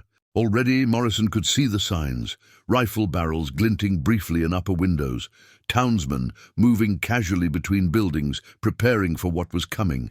Sheriff Wade's deputies take strategic positions while appearing to simply patrol. What are you thinking? Emma asked, reading his expression. Thinking about choices, Morrison replied, about what makes a man's life mean something. He touched the marshal's badge in his pocket. He hadn't pinned it on yet, but its weight was a comfort. Your mother once told me that true courage isn't in choosing the fight, but in choosing what to fight for. Emma smiled, so like Sarah it made his heart ache. Then we've already won, haven't we? Because they're just fighting for money and revenge. We're fighting for home. Morrison returned her smile, then moved behind the bar. With practiced care, he checked his revolvers one final time. Outside, the sun had passed its peak, shadows beginning to lengthen across Copper Creek streets. Soon they would reach the hour Hawkins had given them, and the world would dissolve into gun smoke and thunder. But this time was different. This time, Morrison wasn't facing the storm alone, with nothing but his reputation and his guns to rely on. This time, he had a town at his back, a family to protect, and a purpose that went beyond mere survival. Whatever happens, he told Emma, remember, your mother would be proud of you, just like I am. She hugged him fiercely, then stepped back, squaring her shoulders. They won't know what hit them, she said with quiet confidence. The great Deadeye Morrison and the whole town of Copper Creek. Curtis Hawkins just made the same mistake his brother did, underestimating what he's facing. Morrison nodded, feeling the familiar calm settle over him as the moment of violence approached. Let them come, he thought. Let them bring their guns. And their threats and their burning hatred. They'd find more than just a legend waiting for them. They'd find a home worth defending, a family worth dying for, and a truth that men like Hawkins and Carlton would never understand. That sometimes the greatest legends aren't written in gun smoke and blood, but in the quiet courage of people standing together against the storm. The hour Hawkins had given them ticked away like grains of sand in an hourglass. Morrison used the time well, moving through the saloon with quiet purpose, checking sightlines and positions one final time. Emma helped, her movements sure and steady despite the tension, hanging thick in the air. "Remember what I told you about the cellar," Morrison said as they worked. "If things go wrong—" "They won't," Emma interrupted firmly. "But if they do, I know the way through the tunnel to Mrs. Henderson's. I won't use it, though." Morrison paused in his preparations to look at her, really look at her.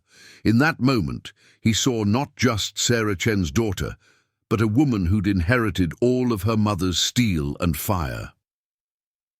"Your mother was just as stubborn," he said softly. "She taught me well." Emma checked the derringer hidden in her skirt pocket. "She also taught me that running from trouble only means it catches you when you're tired."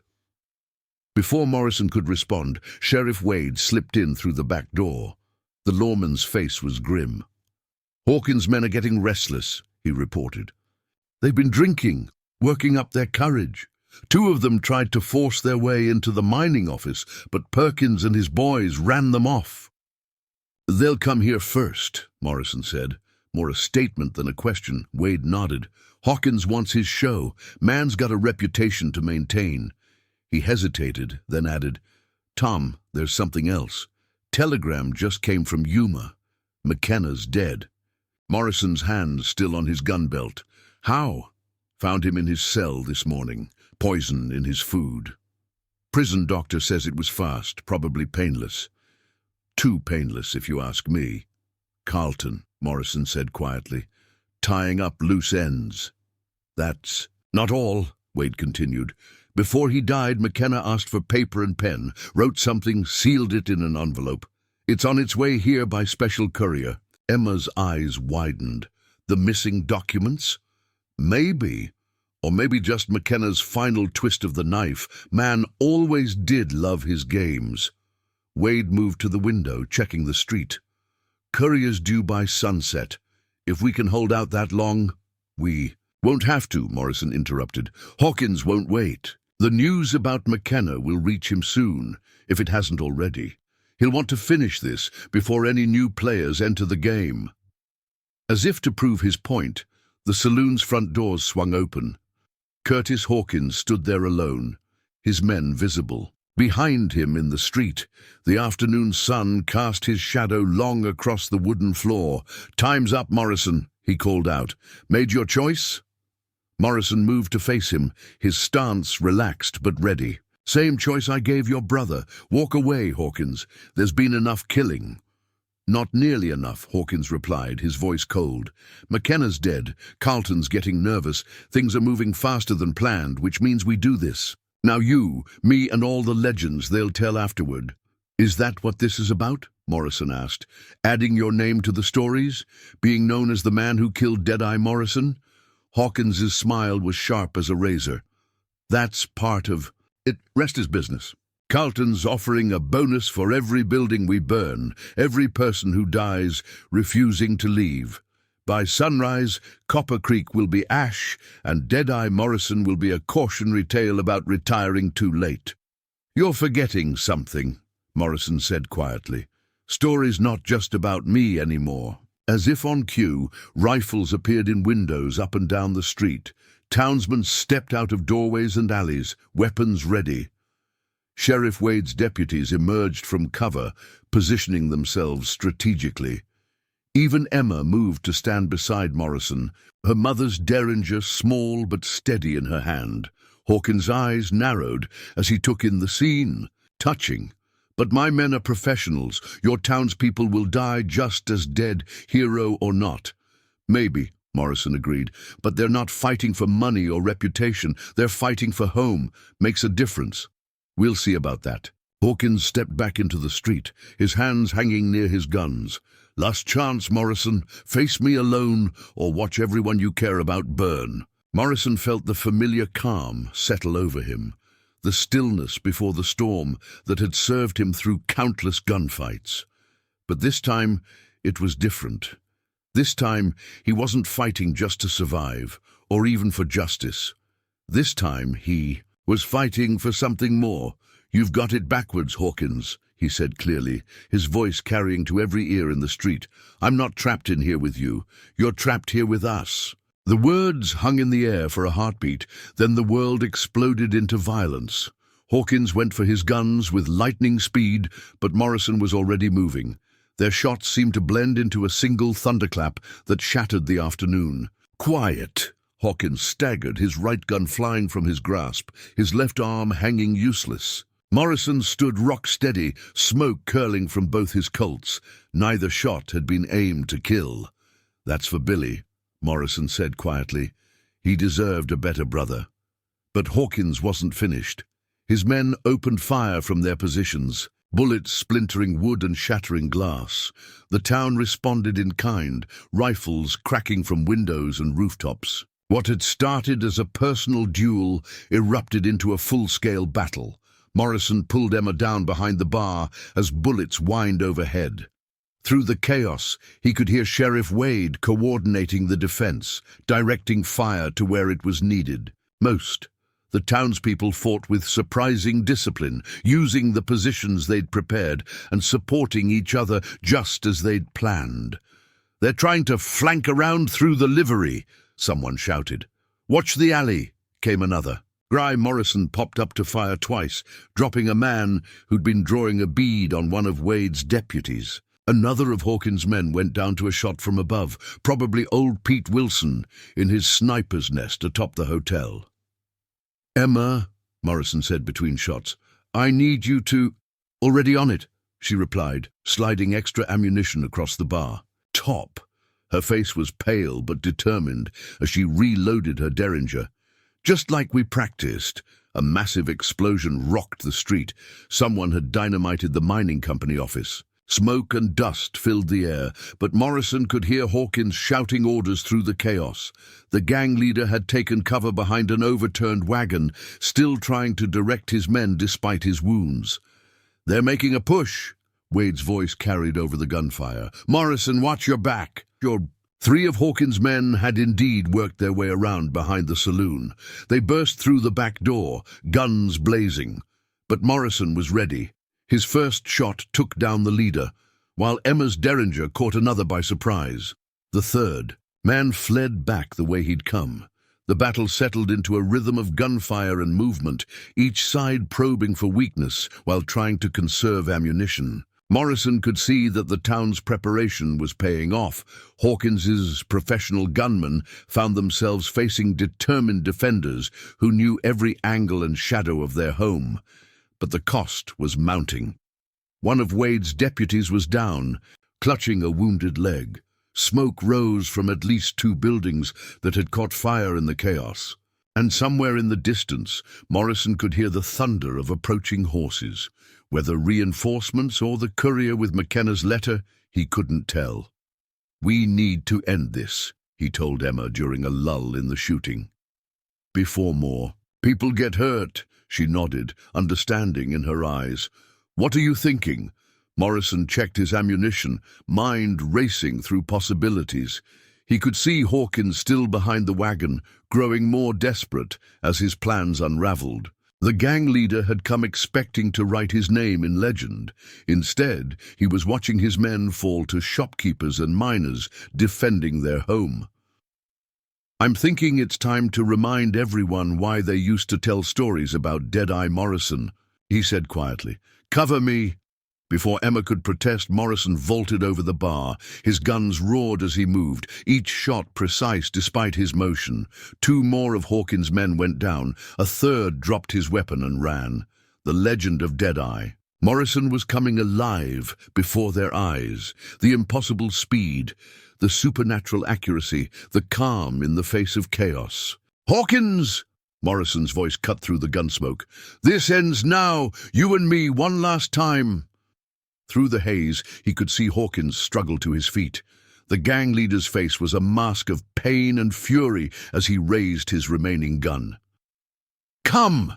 On then, legend, let's write the ending." The street fell silent as the two men faced each other. In that moment, Morrison felt the weight of every gunfight he'd ever fought, every life he'd taken or spared, every choice that had led him to this point. But most of all, he felt the presence of the people around him, Emma, Wade, the townspeople who'd become his family. Time seemed to slow as Hawkins made his final play. The gang leader's gun came up with desperate speed, his shot crackling through the smoke-filled air, but Morrison's response was pure legend. Both Colts moving in perfect harmony, their reports blending into a single thunderclap of judgment. Hawkins' last bullet cut a groove across Morrison's ribs. Morrison's shots were more accurate. The gang leader's gun went spinning away as he collapsed, his shooting hand shattered, his legs buckled beneath him. The remaining gunmen, seeing their leader fall, began throwing down their weapons.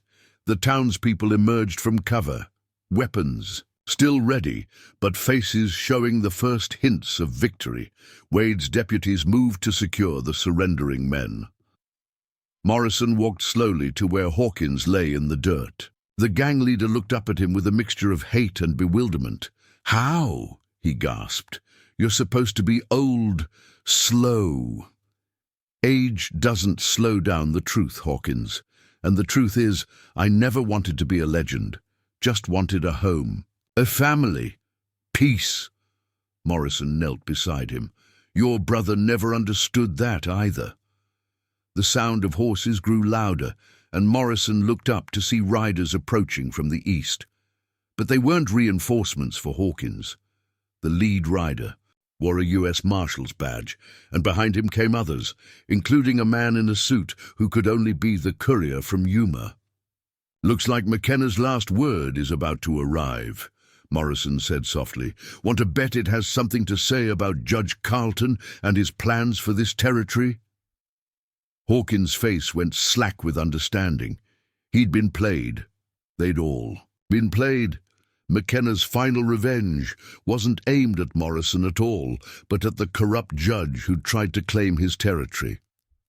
Emma appeared at Morrison's side, pressing a bandage to his bleeding ribs. Around them, the townspeople were already organizing themselves, tending the wounded, fighting the fires, beginning the work of rebuilding. Just as they had after every other storm that had threatened their home. The Marshal's badge in Morrison's pocket seemed to grow warmer as he watched his town come together. Maybe it was time to stop running from who he was, all of who he was. Deadeye Morrison and Thomas Morrison, legend and bartender, protector and peace seeker. As the sun began to set over Copper Creek, painting the smoke-filled sky in shades of gold and crimson, Morrison felt something settle in his soul. The storm wasn't over. Carlton would send others, and there would always be men drawn to challenge the legend. But that was tomorrow's worry. For now, he had a town to rebuild, a family to protect, and a future to shape. After all, the best. Legends aren't just about how fast you can draw or how straight you can shoot. They're about what you choose to fight for and who you choose to become. As the smoke cleared from Copper Creek streets, the true cost of the battle began to emerge. Morrison surveyed the damage from the saloon's doorway, his side bandaged where Hawkins' bullet had grazed him. Windows were shattered, buildings scarred, with bullet holes, and small fires still smoldered here and there. But the town stood, and more importantly, its people stood with it. The U.S. Marshal who'd arrived with the courier turned out to be an old acquaintance, Marcus Reynolds, a man Morrison had worked with in his younger days. Reynolds had dismounted and taken charge of the prisoners, his deputies, securing Hawkins and his surviving men for transport. "Been a long time, Tom," Reynolds said, approaching the saloon. "Heard you traded your badge for a bar towel." "Never. Quite believed it until now." Morrison managed a tired smile. "People change, Marcus, or try to anyway. So I see." Reynolds glanced at Emma, who was helping tend to the wounded gathered in the saloon. "Found yourself a family too, from the looks of it." Before Morrison could respond, the courier from Yuma stepped forward. He was a nervous-looking man in a dusty suit, clutching a leather document pouch. "Mr. Morrison, this was entrusted to me by prisoner McKenna before his passing." The sealed envelope inside bore McKenna's distinctive scrawl. Morrison broke the seal carefully, aware of the eyes watching him. The first page was a letter addressed to him personally. "Morrison, by the time you read this, Carlton's poison will have done its work. Should have seen it coming, really. Man like that, he doesn't leave loose ends. But I've got one last card to play, and for once, we're on the same side.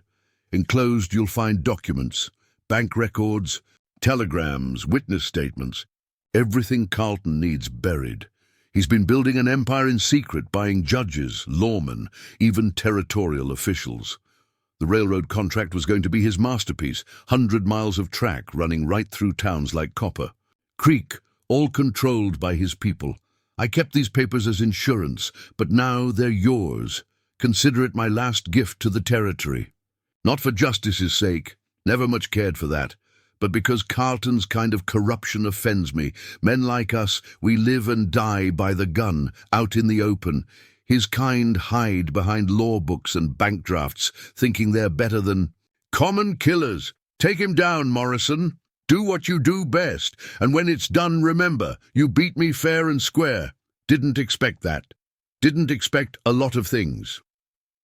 McKenna Morrison passed the letter to Reynolds, who read it quickly, his expression darkening. The accompanying documents were damning, proof of bribes, fraudulent land deals, even orders for killings disguised as legal writs. Carlton's entire criminal empire laid bare in ink and paper. "This is enough to bring him down," Reynolds said, quietly. "Enough to bring down half the territorial government with him." Emma touched Morrison's arm. "That's why they came so hard at us, isn't it? Carlton knew McKenna had hidden these somewhere." Morrison nodded. McKenna's last revenge. He knew Carlton would try to silence him, so he made sure the truth would come out anyway. The saloon had grown crowded as more townspeople gathered to hear the news. Sheriff Wade stood by the door, his arm in a sling but his eyes alert.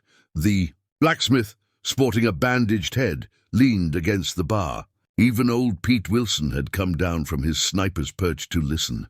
"What happens now?" Emma asked, voicing the question on everyone's mind. Reynolds tucked the documents into his coat. "Now we build a case.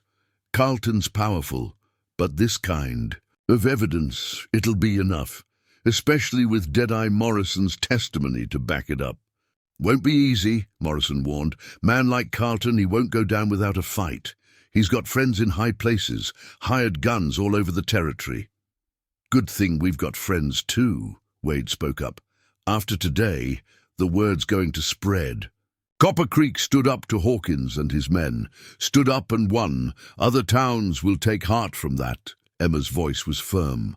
"And if Carlton sends more trouble our way, we'll handle it, together." Morrison looked around at these people, his people now, beyond any doubt. They'd fought beside him, bled beside him, and proved that a town's courage could match any gunfighter's legend. The weight of the marshal's badge in his pocket seemed to grow lighter, more fitting. "Together," he agreed, then turned to Reynolds. "But first, we need to get this place cleaned up. Can't serve drinks with broken glass everywhere." A chuckle ran through the crowd, breaking the tension. People began to move with purpose, sweeping up debris, boarding broken windows, helping the wounded to more comfortable positions. The work of rebuilding had begun. Curtis Hawkins watched it all, from where he sat handcuffed, his injuries tended but his spirit was broken. "Don't understand you, Morrison," he said as deputies prepared to move him to jail. "Had a legend, had respect, threw it all away to pour drinks in a backwater town. And now you're taking up the badge again. Which one is the real you?" Morrison considered the question as he wiped down his scarred bar top. "Maybe they both are," he said finally. "Took me a long time to figure that out. Man doesn't have to be just one thing. Can be a legend and a bartender, a gunfighter and a guardian, a wanderer who finally found his home." Emma appeared with fresh bandages for his ribs. "And family," she added softly. "Don't forget that part." As the sun set over Copper Creek, painting the damaged buildings in shades of hope, Morrison felt the different parts of his life settling into place like pieces of a long, puzzling picture. The legend of Deadeye Morrison would ride again, but this time with purpose beyond mere survival or justice. This time he had something worth fighting for, a home, a family, a future worth protecting. Wade limped to the bar, cradling his injured arm. "Town council's calling an emergency meeting tomorrow. Reckon they'll want to hear about these documents, make plans for what's coming." Morrison nodded. "Carlton won't take this lying down. He'll send others." "Let him," Emma said fiercely. "We'll be ready." Reynolds, who had been organizing his deputies, rejoined them. "You know, Tom, there's still a place for you in the Marshal's service. Territory could use a man with your skills, especially with what's coming." Morrison touched the badge in his pocket, then looked at Emma. She smiled and nodded slightly, understanding passing between them without words. Slowly, he withdrew the silver star and pinned it to his vest, right above his heart. "I'll help with Carlton," he said, "but my home is here. My jurisdiction is Copper Creek and nowhere else." "Fair enough," Reynolds agreed.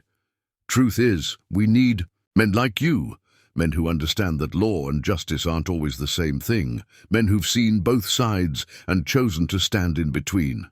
As night fell over the town, lanterns began to glow in windows up and down the street. Morrison watched as his neighbors helped each other home, supported the wounded, shared what they had with those who needed it. This was what he'd been fighting for all along, he realized, not just survival or peace, but the chance to be part of something larger than himself. The saloon slowly emptied except for Emma, who began her usual evening routine despite the broken windows and bullet-scarred walls. Morrison joined her, falling into their familiar pattern of work. Together they cleaned what could be cleaned, straightened what could be straightened, made order from chaos, just as they always had. "You know what Mother would say about all this?" Emma asked as they worked. Morrison smiled. "That trouble comes to every door, but it's how you answer that matters." "That too. But she'd say you finally figured out what she knew all along. That sometimes the bravest thing a person can do is stop running and plant roots, even if those roots draw lightning." Outside, the night wind whispered through Copper Creek streets, carrying away the last traces of gunsmoke. Tomorrow would bring its own challenges. Carlton's retaliation, the territorial investigation, the work of rebuilding. But tonight, in the warm light of his saloon, Morrison felt the peculiar peace that comes from knowing exactly where you belong and what you're meant to do. He was Deadeye Morrison and Thomas Morrison, legend and bartender, lawman and family man, and maybe, just maybe, that's what he had been meant to be all along. The story wasn't over, the best legends never really end, but it had found its heart at last in a dusty town called Copper Creek, where a man could pour drinks with hands, that had known both violence and peace, and find that both had their place in the making of a home. Word of what happened in Copper Creek spread through the territory like wildfire. Within days, newspapers as far as Denver were carrying the story. How a small mining town had stood up to Curtis Hawkins and his gang, how the legendary Deadeye Morrison had emerged from retirement to defend his adopted home, and how documents had surfaced that threatened to expose corruption at the highest levels of territorial government. Morrison read the papers with a mixture of amusement and concern. Some accounts painted him as a mythical figure, describing impossible feats of marksmanship. Others focused on the mystery of his years as a bartender, spinning tales of a legendary gunfighter hiding in plain sight. None of them captured the simple truth that he was just a man who'd finally found something worth fighting for. A week after the battle, Morrison stood behind his bar, watching the morning sun paint patterns on the newly replaced window glass. The saloon's repairs were almost complete, though bullet holes still picked some of the walls. He'd decided to leave a few as reminders of what the town had faced together. Emma entered from the storeroom, carrying a fresh tray of glasses. 3 more riders came through early this morning, she reported, asking questions about you, about the fight. Sheriff Wade turned them away, but they'll be back, Morrison finished, or others like them. News like this draws all kinds. He touched the marshal's badge on his vest, no longer hidden in a pocket, but worn openly as both a symbol and a warning. The silver star caught the morning light, throwing small reflections across the bar top. The saloon's door opened, admitting Bill Parker, the Wells Fargo agent. His face was grave as he approached the bar. "Got a telegram from the territorial capital," he said without preamble. "Judge Carlton's made his move." Morrison poured coffee for all 3 of them. "Tell me." "He's calling it a special investigation into criminal activities in Copper Creek. Claims he's received evidence that the town is harboring fugitives and interfering with legitimate business interests." Parker's laugh was bitter. "Man's got nerve, I'll give him that. He's trying to get ahead of the evidence McKenna left behind," Morrison reasoned. "Turn it around, make us look like criminals." Emma's eyes flashed. "But Marshal Reynolds has the documents. The truth's a funny thing in territorial politics," Parker interrupted gently. "Carlton's got friends in high places, connections we're only beginning to understand. Reynolds is moving carefully, building his case, but it takes time. Meanwhile, Carlton sends his own kind of justice our way," Morrison finished. He'd seen it before, how men like Carlton operated, using the law as a weapon while their hired guns did the real work in the shadows. The saloon's back door opened, admitting Sheriff Wade and another figure Morrison hadn't expected. Sarah, Chen's brother Michael, who'd ridden into town 2 days after the battle. The businessman's usual elegant attire was dusty from travel. "Just got back from Silver City," Michael reported, accepting the coffee Emma offered. "Carlton's influence runs deep there. He's been buying up land along the proposed railroad route for years, using proxies and shell companies. Half the town council's in his pocket," Wade nodded grimly. "Same story in Fort Morgan and Presidio. Man's built himself an empire, piece by piece. Now he's worried we'll bring it all down." Morrison studied the men gathered around his bar, the sheriff who'd accepted him without questions, the Wells Fargo agent who'd stood with the town, the businessman who'd ridden hundreds of miles to help his sister's adopted family. This was what Carlton would never understand about places like Copper Creek. It wasn't just a dot on a map or a line in a ledger. It was a community of people bound together by something stronger than money or power. "What's our next move?" Emma asked, her voice steady despite the tension in the air. "We prepare," Morrison said simply. "Carlton will try to wear us down. He'll send hired guns first, trying to provoke a response. Then he'll use that response to justify sending in corrupt lawmen with badges and warrants. Classic squeeze play. Town council's already ahead of you," Wade said. "They've voted to establish a proper citizens' militia. Volunteers, armed and trained, legal and above board." Michael Chen nodded. "I've reached out to my contacts in San Francisco, the Chinese Merchants Association there. They remember what Carlton did to their businesses when the railroad came through. They're willing to help. And Wells Fargo's got a stake in this too," Parker added. "Companies tired of Carlton's interference with their operations. They'll back us quietly."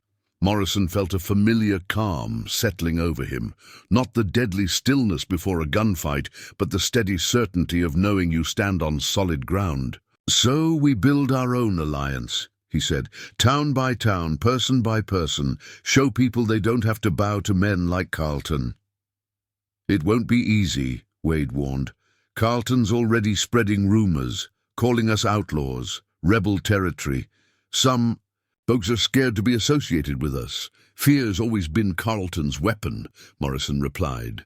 "But fear only works until people stand up to it. We've proved that once. We'll prove it again." Emma moved to the window, looking out at the town stirring to life in the morning sun. "Copper Creek's changed," she said softly. "Ever since the fight with Hawkins, people walk taller, stand straighter, they're proud of what they did." Morrison joined her at the window. She was right. The town had found its strength, its courage. Even the newcomers who'd arrived since the battle seemed to sense it. There was something special here, something worth protecting. "Carlton's men will come," he said, "not just to Emma but to all of them. And when they do, they'll find more than just one legendary gunfighter waiting for them. They'll find a town that knows how to defend its own." Wade's deputies had already begun training volunteers in basic marksmanship. The mining company had reinforced its office, turning it into a fallback position if needed. Every business in town had a signal plan, a way to raise the alarm if trouble started. But more importantly, the people had changed. They'd faced violence together and emerged stronger. They'd seen what they could accomplish when they stood united. That kind of courage, once found, wasn't easily lost. "There's something else," Michael said, reaching into his coat. He withdrew. "A folded newspaper from San Francisco. Carlton's not just facing trouble here. That evidence McKenna left, parts of it are leaking out. Other towns, other territories, people are starting to ask questions." Morrison studied the newspaper. The article was small, buried on an inside page, but its implications were clear. Carlton's carefully constructed empire was showing cracks. The man who'd built his power on others' fear was beginning to feel fear himself. "He'll strike soon," Morrison predicted. "Before the full truth comes out, before he loses more allies. Question is, where? Here in Copper Creek or somewhere else? Along his railroad route?" "Does it matter?" Emma asked. "If he hits another town, we'll help them, just like we'd want help if he came at us again." Morrison felt a surge of pride at her words. She'd grown so much in the past weeks, not just stronger, but wiser. Sarah would have been proud of the leader her daughter was becoming. The morning. Light grew stronger, filling the saloon with golden warmth. Outside, the town was fully awake now. Morrison could hear the blacksmith's hammer ringing, the creak of wagon wheels, the 100 small sounds of a community going about its daily life. This was what they were really fighting for, he realized. Not just survival or justice, but the right of places like Copper Creek to exist on their own terms, to be more than just pawns in someone else's game of power and greed. Wade finished his coffee and stood. "I'll start organizing extra patrols. No telling when Carlton's men might show up. I'll wire my contacts," Parker added. "See if we can track their movements." Michael straightened his coat. "I should head back to Silver City. Keep an eye on things there. Let me know if I hear anything." Useful. As the men left to their various tasks, Emma began preparing the saloon for another day's business. "You know what I've been thinking?" she said as she worked. "About what Mother used to say about stories."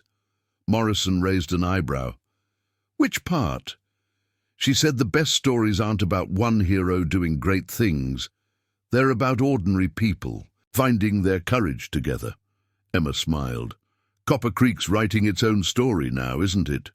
Morrison touched his marshal's badge, feeling its weight, not as a burden anymore, but as a promise. "That it is, Emma, that it is." As the morning wore on, more townspeople filtered into the saloon. They came not just for drinks, but for the sense of community the place provided. Morrison served them as he always had, listening to their concerns, sharing their hopes, being the steady presence they needed. But now there was something more in how they greeted him, how they carried themselves. These weren't just customers anymore. They were fellow guardians of something precious, a town that had found its voice, its strength, its purpose. Let Carlton send his men, Morrison thought as he worked. Let him try to break this place with fear and violence. He'll find what Hawkins found, what everyone who underestimated Copper Creek had found, that some things are worth fighting for, and some battles are won not with guns alone, but with the combined courage of people standing together against the storm. Judge Carlton's response came not with the thunder of gunfire, but with the quiet scratch of a pen.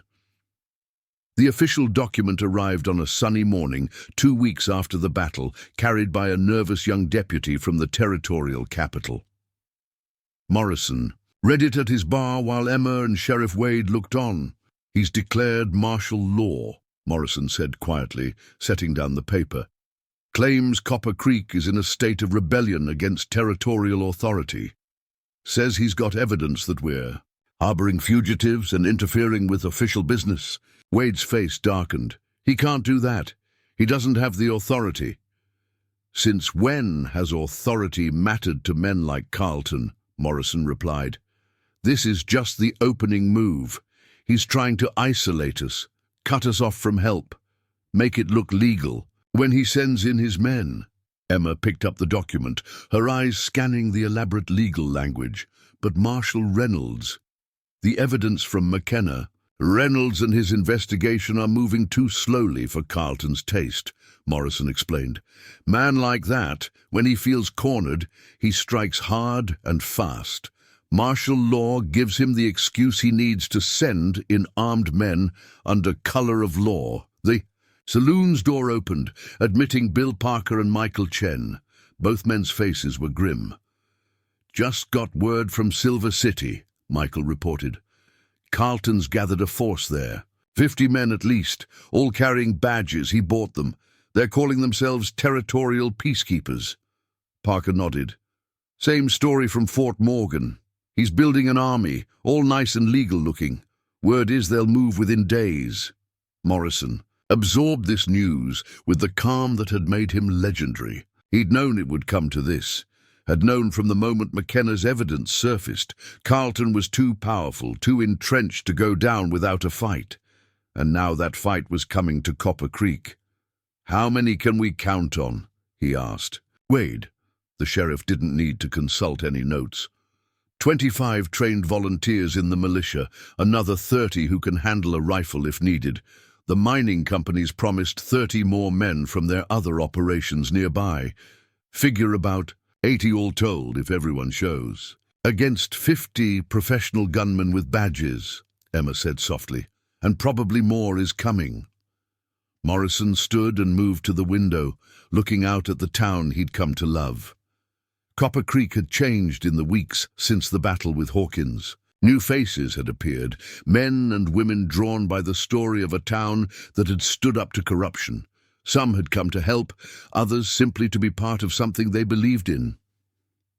"Numbers aren't everything," he said finally. "Carlton's men are fighting for money. We're fighting for home." As if to emphasize his point, the door opened again. This time it admitted a group Morrison hadn't expected, representatives from 3 neighboring towns led by their mayors and sheriffs. They'd ridden hard, their clothes still dusty from the trail, heard about Carlton's martial law declaration, the mayor of Pine Ridge said without preamble.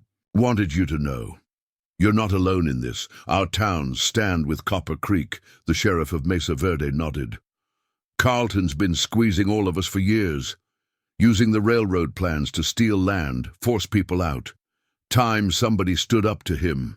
More people were gathering now, drawn by word of the visitors. The saloon filled with townsfolk and newcomers alike, all listening as plans were made and alliances formed. Morrison watched it unfold with a deep sense of satisfaction. This was what Carlton had never understood, that corruption might bring quick profits, but courage built lasting bonds. Emma touched his arm. "This is bigger than just us now, isn't it?" Morrison nodded. "Always was, really. We just needed to show people it was possible to fight back. The planning session lasted well into the afternoon. Maps were spread across tables, strategies discussed, resources counted. The 3 neighboring towns could provide another 100 men between them, all volunteers ready to stand against Carlton's corruption. But it was more than just numbers. Each town brought its own skills, its own resources. Mesa Verde had a doctor and a well-stocked infirmary. Pine Ridge offered its telegraph station as a communication hub. Riverside promised food and supplies from its farms. As Morrison listened to the planning, he felt the weight of his marshal's badge, not as a burden now, but as a symbol of something larger than himself. He wasn't just defending one town anymore. He was standing for an idea that had shaped the frontier since the beginning, that ordinary people standing together could build something worth protecting. The sun was setting when a rider burst into town, his horse lathered with sweat. He carried news that changed everything. Marshal Reynolds had moved faster than expected. With McKenna's evidence in hand, he'd convinced a federal judge to issue warrants for Carlton's arrest and the arrest of his key allies. The judge's order supersedes Carlton's martial law declaration, Wade explained to the gathered crowd. Any man carrying one of Carlton's badges who tries to enforce it is now acting illegally. A cheer went up from the crowd, but Morrison raised his hand. In silence.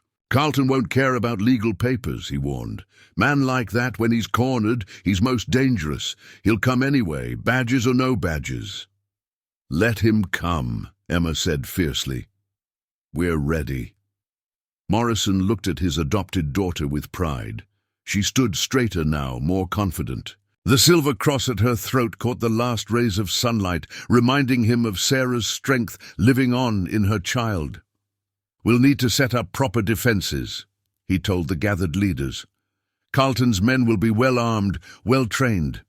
They'll expect resistance, but they won't expect organization. The next 2 days were a flurry of activity. The towns coordinated their resources, positioned their people. Morrison worked with the sheriffs to set up defensive positions, drawing on his years of experience, both as a marshal and as a gunfighter. Through it all, the saloon remained open, a symbol of normalcy in extraordinary times. Emma insisted on it, saying her mother would have wanted it that way. A man needs a place to rest, she said, even when trouble's coming. The trouble arrived at dawn on the 3rd day. Carlton's force had grown to nearly 100 men, all carrying his illegal badges, all spoiling for a fight. They rode in expecting to find a frightened town ready to surrender. What they found instead was something out of legend. Dead-Eye Morrison stood in the middle of the street, his marshal's badge gleaming in the morning sun. Behind him, the combined forces of 4 towns waited in carefully prepared positions. These weren't just frightened townspeople anymore. They were citizens defending their homes, their future, their right to live free from corruption. Last chance, Carlton, Morrison called out to the man leading the force. Those badges you're wearing, they don't mean anything anymore. Federal warrants are out for you and your men. Surrender now, face justice properly, or this ends badly. Carlton's response was predictable. He ordered his men to open fire, but Morrison had been ready. The first volley found empty streets and buildings, the defenders already in position. The return fire was devastating, coordinated, precise. What followed wasn't just a battle.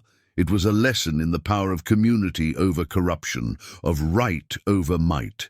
Carlton's men, fighting for money, found themselves facing people fighting for home and family. The difference was told quickly. Morrison moved through the conflict like a ghost, his legendary accuracy turning the tide at crucial moments. But he wasn't fighting alone anymore. Every shot fired, every position held, every move made was part of a larger effort, a community standing together against tyranny. The battle lasted less than an hour. Carlton's force, caught between determined defenders and the approaching sound of Marshal Reynolds' reinforcements, began to surrender in groups. The man himself tried to flee, only to be cut off by Emma herself, her mother's derringer steady in her hand. "My mother sold her saloon to a good man," she told him as Morrison and Wade rode up. "A man who taught us that sometimes you have to fight for what's right. You tried to destroy that. You failed." The aftermath was almost anticlimactic. Reynolds arrived with federal troops to find Carlton and his men already in custody. The evidence from McKenna's documents, combined with the attempted armed takeover of Copper Creek, ensured that justice would finally be served. As the sun set on that momentous day, Morrison stood behind his bar, serving drinks to celebrations. The saloon was packed with people from all 4 towns, trading stories, making plans, strengthening the bonds that had been forged in fire. Emma moved among them with grace, her silver cross catching the lamplight. "Mother would have loved this," she said, pausing beside Morrison. "Her saloon, bringing people together even after a fight." Morrison smiled, touching his marshal's badge. "Sarah always did see more than most people.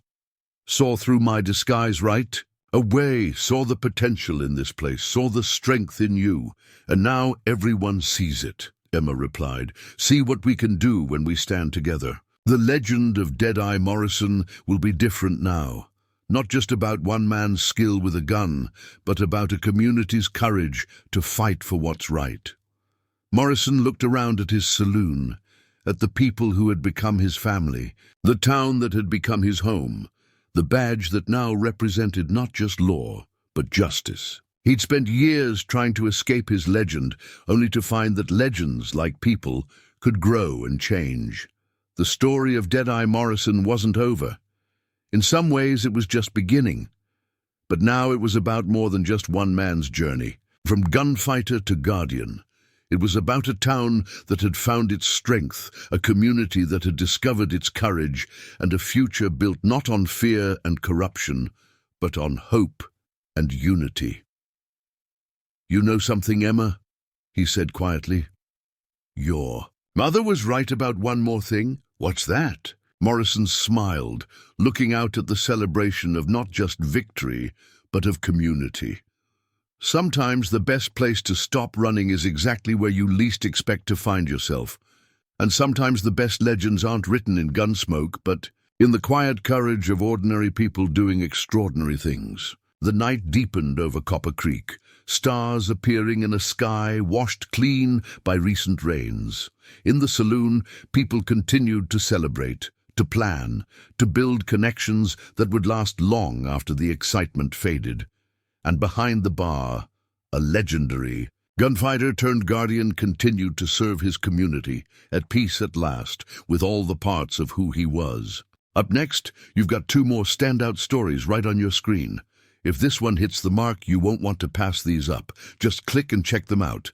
And don't forget to subscribe and turn on the notification bell so you don't miss any upload from us.